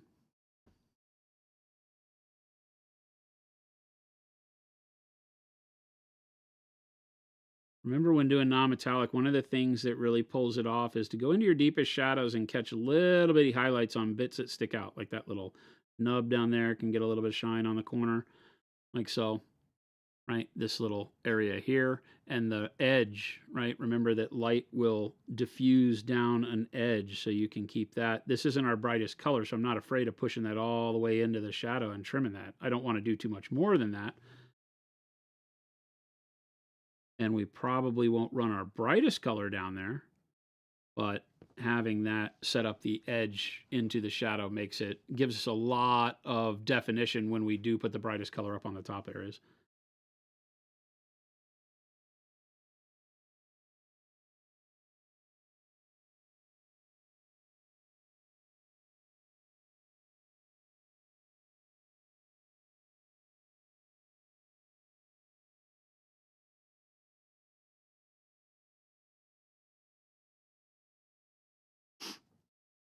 You highlight the sticky outy bits. Yes, that's usually the thing.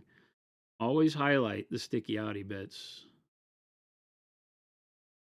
Unless, no, just highlight them. Even if it's wrong, it's right. Words of wisdom from Jason. Even when it's wrong, it's right.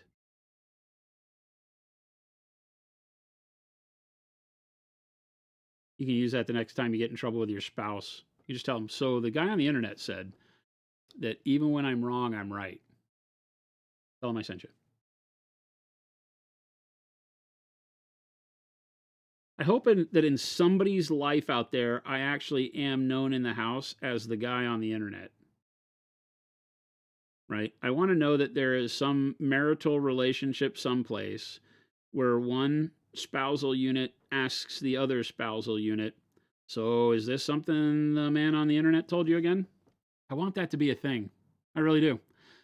I want that like on my tombstone, like on my headstone.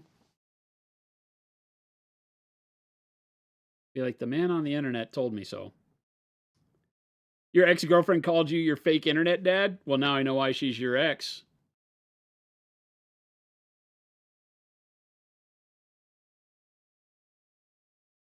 I'm just a guy that costs your wife a lot of money. Dude, are you a kept husband? Ben, please tell me yes.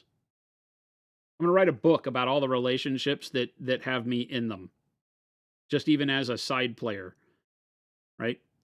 I want to know, are you like a kept husband? Are you a stay-at-home dad? Is she the breadwinner and you spend your allowance on paint and models? Because this is a brilliant thing if that's true. We need to get together and like shoot this documentary. This would be great. You share accounts and she manages the money, so it's technically all her money. Yeah, same with me. Same with me.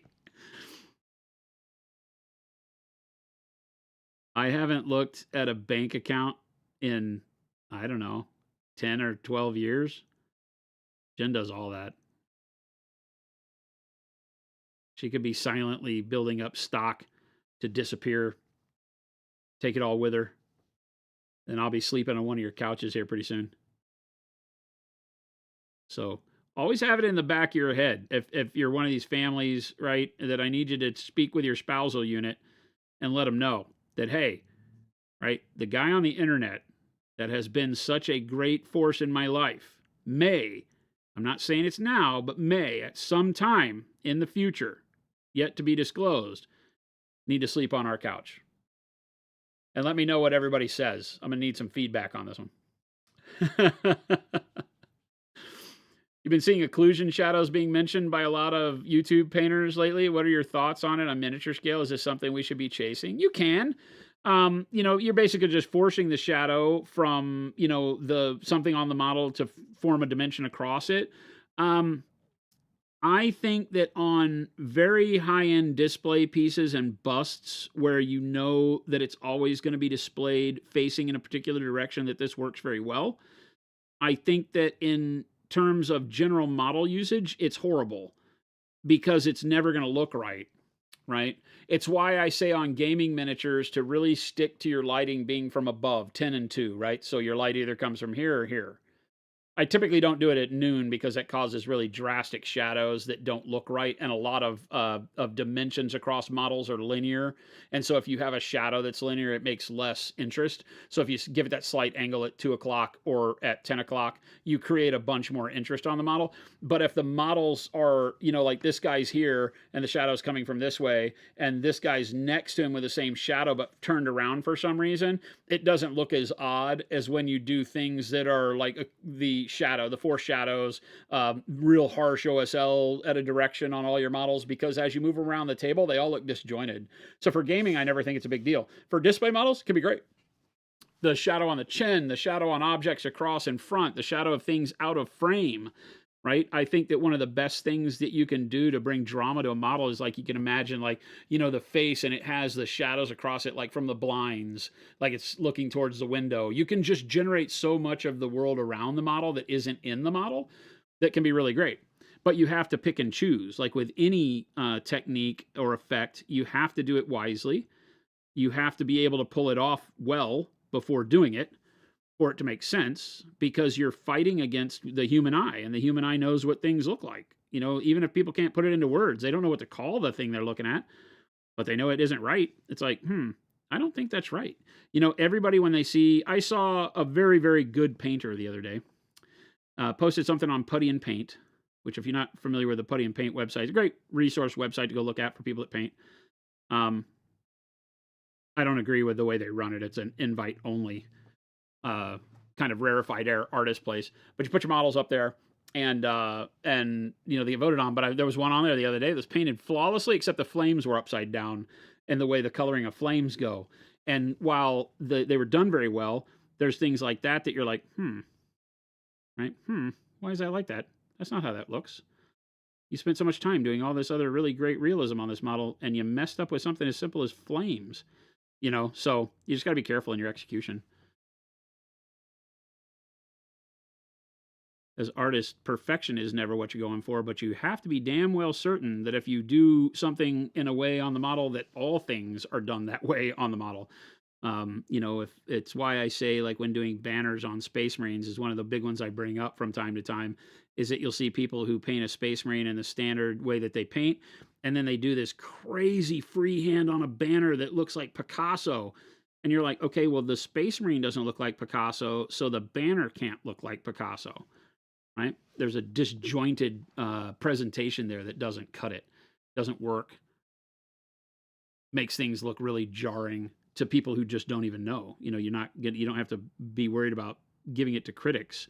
Standard Joe Blow on the street is going to be like, it's a little weird.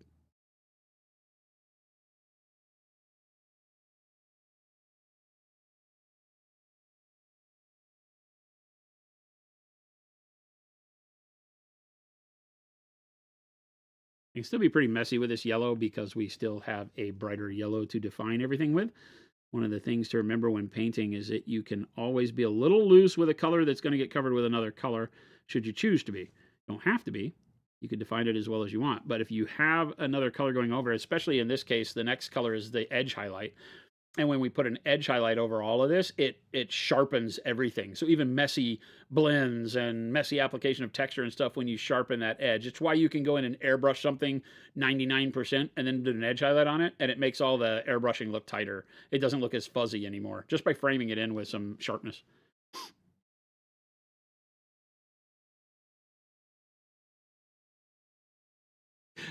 Your daughter says, watching the dad man that paints on the YouTube again. I'm not a dad, unless I'm all of your dads.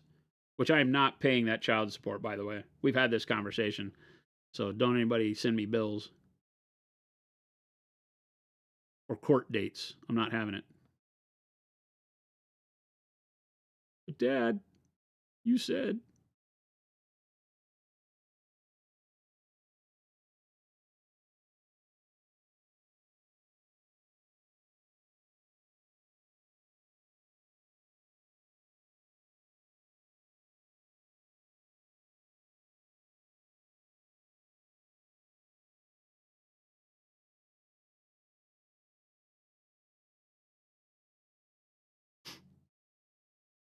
If I can pop in super close, you can see how messy I'm being as I say that. I meant to do that.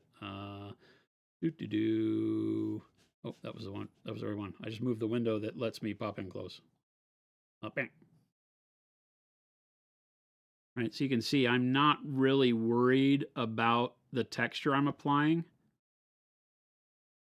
It's still going to give me blending visually, and then my edge will tighten all that up. Right? So nowhere on here have I really been focused on sharp blends. Just making sure I don't have unnecessary blobs of color or, applications that are too far out of hand. But I'm not worried about smooth blending.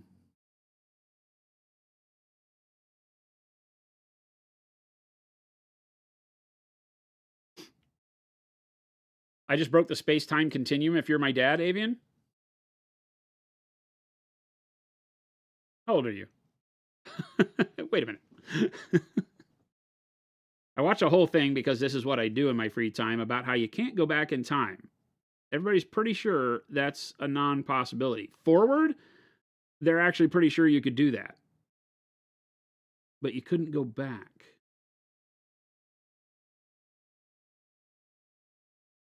And I'm like, but what about time dilation?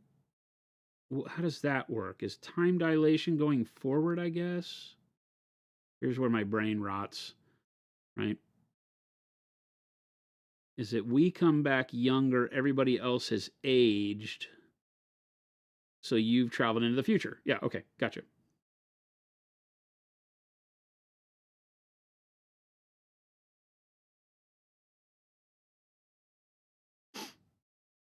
Grumpy Uncle Slowfuse. I'm the fun uncle. What are you talking about? I'm not grumpy. I mean, I can get grumpy like anybody can, but I'm not just grumpy. I'm the fun uncle. Hell, I paint little men all day, every day. How can I be grumpy? I only get grumpy if you work here. If you have to see business, Jason, then every now and then I get grumpy. Although today we had some Monday issues, but they weren't us. They weren't caused by us. I wasn't grumpy. I was just like, get this solved. Fix it now. Why is this happening? We had a shipping logistics company we deal with that we've been dealing with for years, and oh my God, ugh. And today we're expecting a shipment in from port, and it was supposed to be here last week, and they had some excuse about why, weather, blah, whatever, and it didn't come in last week, so it's going to come in today, and it was all scheduled to be in here today, and they got it all figured out, and they delivered it to a building we haven't been at in over a year, because it was still listed on their account sheet for us. And I'm like, that worries me, because I think on all the paperwork for this delivery, it has the right address. I was pretty sure my team didn't mess that up. And I checked with everybody. They're like, nope, it all says exactly where to put it. And I'm like, those idiots literally didn't deliver to the address on the paper right in front of them. They just made up a delivery and delivered it wherever the hell they wanted it to. And I'm like, ugh. Luckily, we got an email at the time where the head of that company was like, hey, my guy's at the address. Are you guys not in today? And I'm like, what address? I'm like, we haven't been there in a long time. You know what address you're supposed to deliver to. They've delivered to the other building. So, there you go. You have to feel my pain with me a little bit, chat.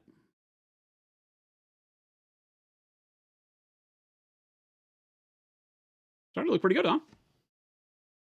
I really like this detail. I like these kinds of things where you get a disc that has a good dimension, like a punch in like that. A lot of like dreadnought knees and things like that have that. Anytime you get a flat disc that has a concave or you know, punched in center like that. I really like that. Wheels, because it gives you the ability to really to define your highlight nicely on a circle shape like that. Very cool. It's a hat and beard. It's a dad look. Oh, I mean, okay.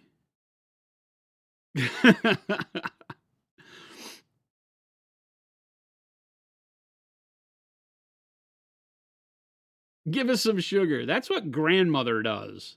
Uncles don't give anybody sugar. That gets you on a list. Bit late to the MMO chat, Beef Berkey. Great name. I was behind the live stream, but wow, the Burning Crusade re-release has taken over your life. You know, really? You know what? Burning Crusade was almost the one that broke me. Or it was the one that broke me, right? Because didn't Burning Crusade come out after Lich King? Was that how that worked? Or did Burning Crusade come out first? You gotta understand, my relationship with WoW is that I rated Nax Ramas with 40 people, right? And so when all of it changed in that timeline after they took Nax Ramas out and then did the releases, is like the dark days of my life. Because I was like, this game went from being something that I treated like a second job and loved to being something that I was like, I'll never play this freaking game again. It's horrible. And I really haven't. I've tried to go back to it a couple times, even when they brought out Classic, and just have not really found any space for it. What if your uncle is Ash from The Evil Dead? Okay, well then, yes.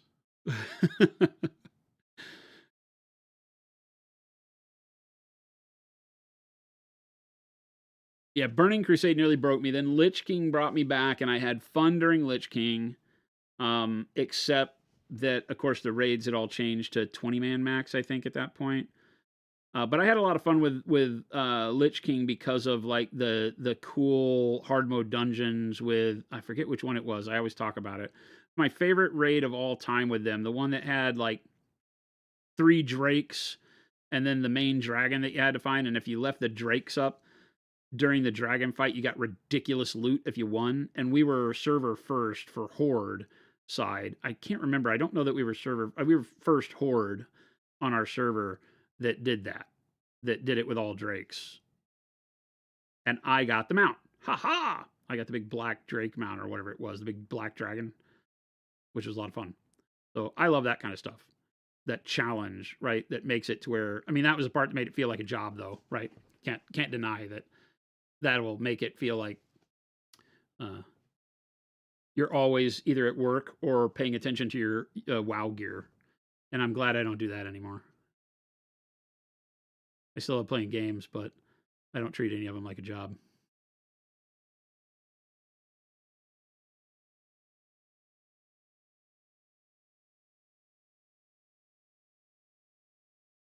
I really like this effect on his head. It's really cool. Whatever these are. I'm gonna say they're antenna. So he talks to the mothership.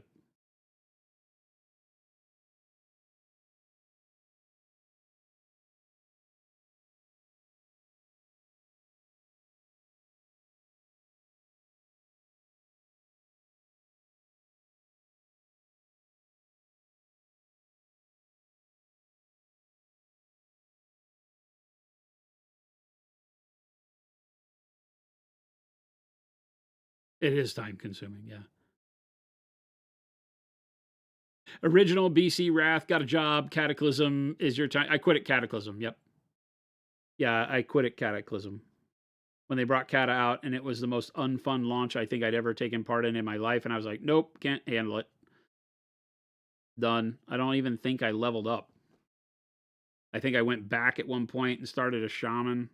I'd never played shaman really seriously, and so I was like, maybe this will bring some fun into it, and I hated it and quit again. Played through like the opening quest line for shaman. You know, when you bought it, I think that's when they started giving you an on-level character. You got like one level 80 character or whatever it was back then for Cataclysm, and it still wasn't fun. So, much love to people that continue to play WoW and enjoy it. I couldn't do it. I've thought about it.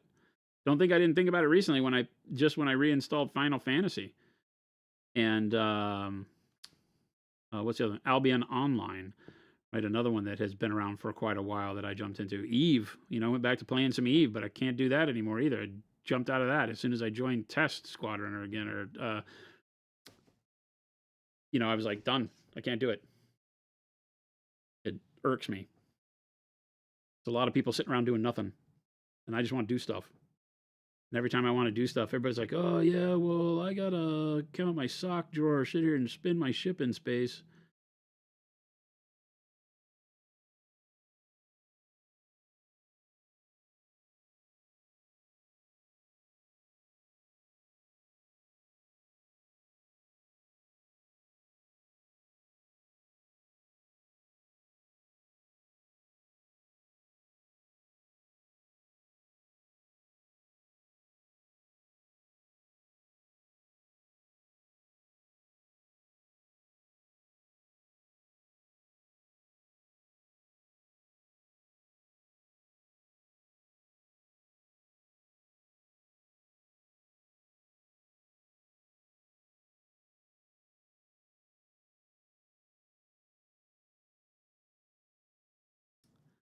Since, wow, you haven't played a game you can't pause? Well, that's a good way to put it, right?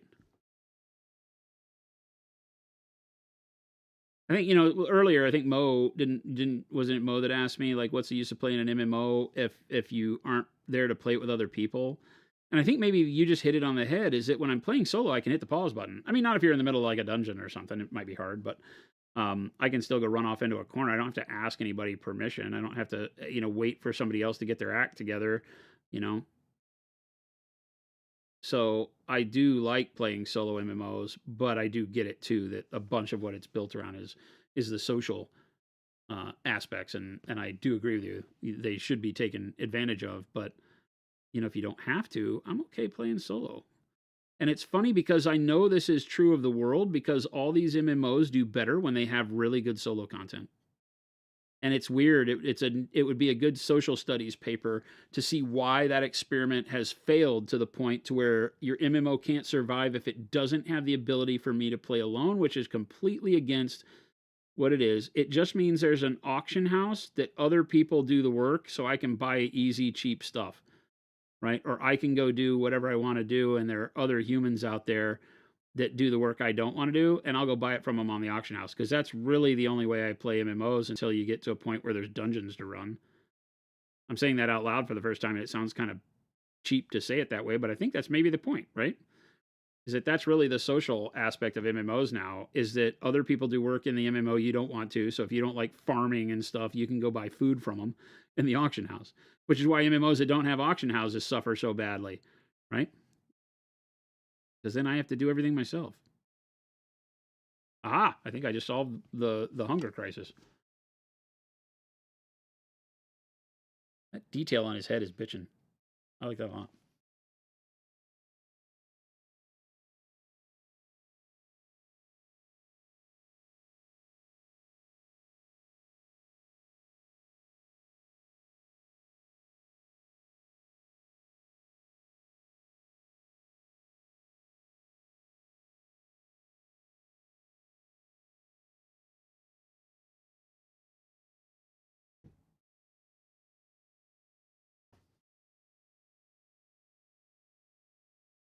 All right.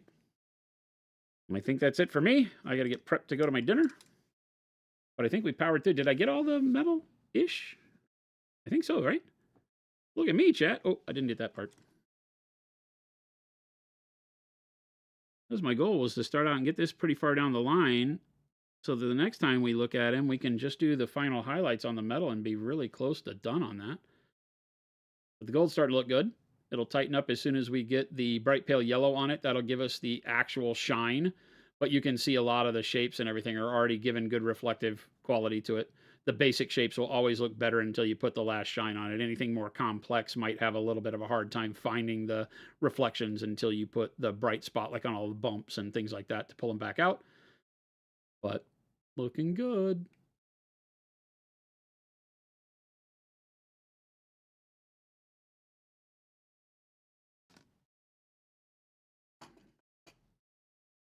I bet there was more detailed economies in Star Wars Galaxies, but damn, did I have fun being a moisture farmer? Really?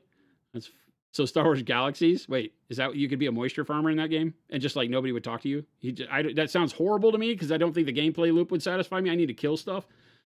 I want to go bonk stuff in the face and get loot and sell my loot and take the gold and buy whatever else it is that I need to go bonk stuff in the face. That's the way I play MMOs. That's me in a nutshell. I'm that guy. I want to go punch stuff really hard or heal you while you punch stuff really hard. I like both sides of that coin. I can play any of the things, healer, DPS, tank. I love it all, but I want to go bonk stuff really hard. And then I want to get really cool loot, the excitement of getting the loot when it drops and the wait for it. Even the letdown is fine. And then I want to go get gold for having done it and spend the gold on things that other people do that like to do like farming and moisture farming and stuff. I'm like, I don't want any of that. I don't want any of that. I don't ever want to play any game that makes me plant things in the ground and go collect it later. Your friend played Ultima Online just to be a bartender. See, I think that's great. That's what MMOs are for. You can go do that, and then I will come buy food and drink from you as the bartender and go bonk stuff in the face.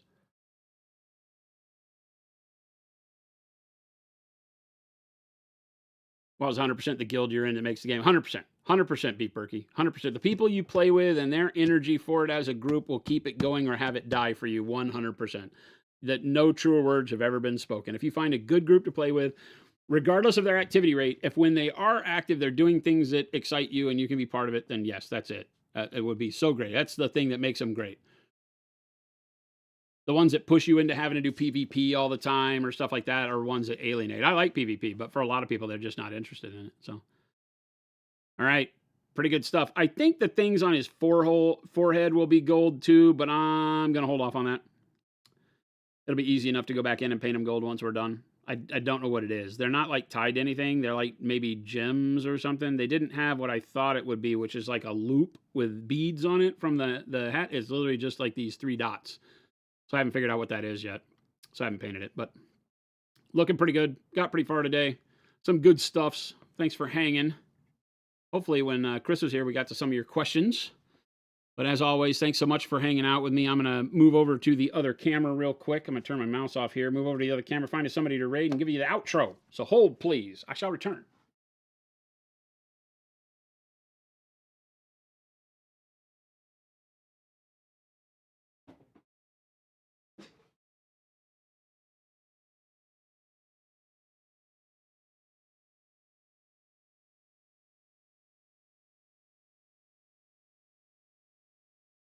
Hey, look, I'm still here. Hi. Oh, but I'm muted. Hi. Hi. I'm still here. Hi. Hi. Hide that. Hide that. The dancer buffs or medic buffs? What are we talking about? What are you talking about? Jason Cray's Monster Bonker. I like this. I am a Monster Bonker. It's just the way I like to play games. I want to go hit stuff in the face. After dealing with Chris all day, can you blame me? I mean, come on. Really? Really, chat?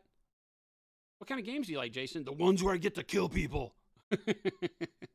Don't tell him I said that. Chris, I love you. Don't clip that. Don't clip that. Everybody, thank you so much for hanging out with us. As always, much appreciated for you hanging out, watching some paint dry with us. Hope you've had a good time. Hopefully you got your questions answered. If we missed your questions, it is not for lack of wanting to talk with you. We're just horrible sometimes. So please come back and please ask your question again. We will answer it when we can. Thank you so much. Make sure to join the Discord. Right? Join the Discord.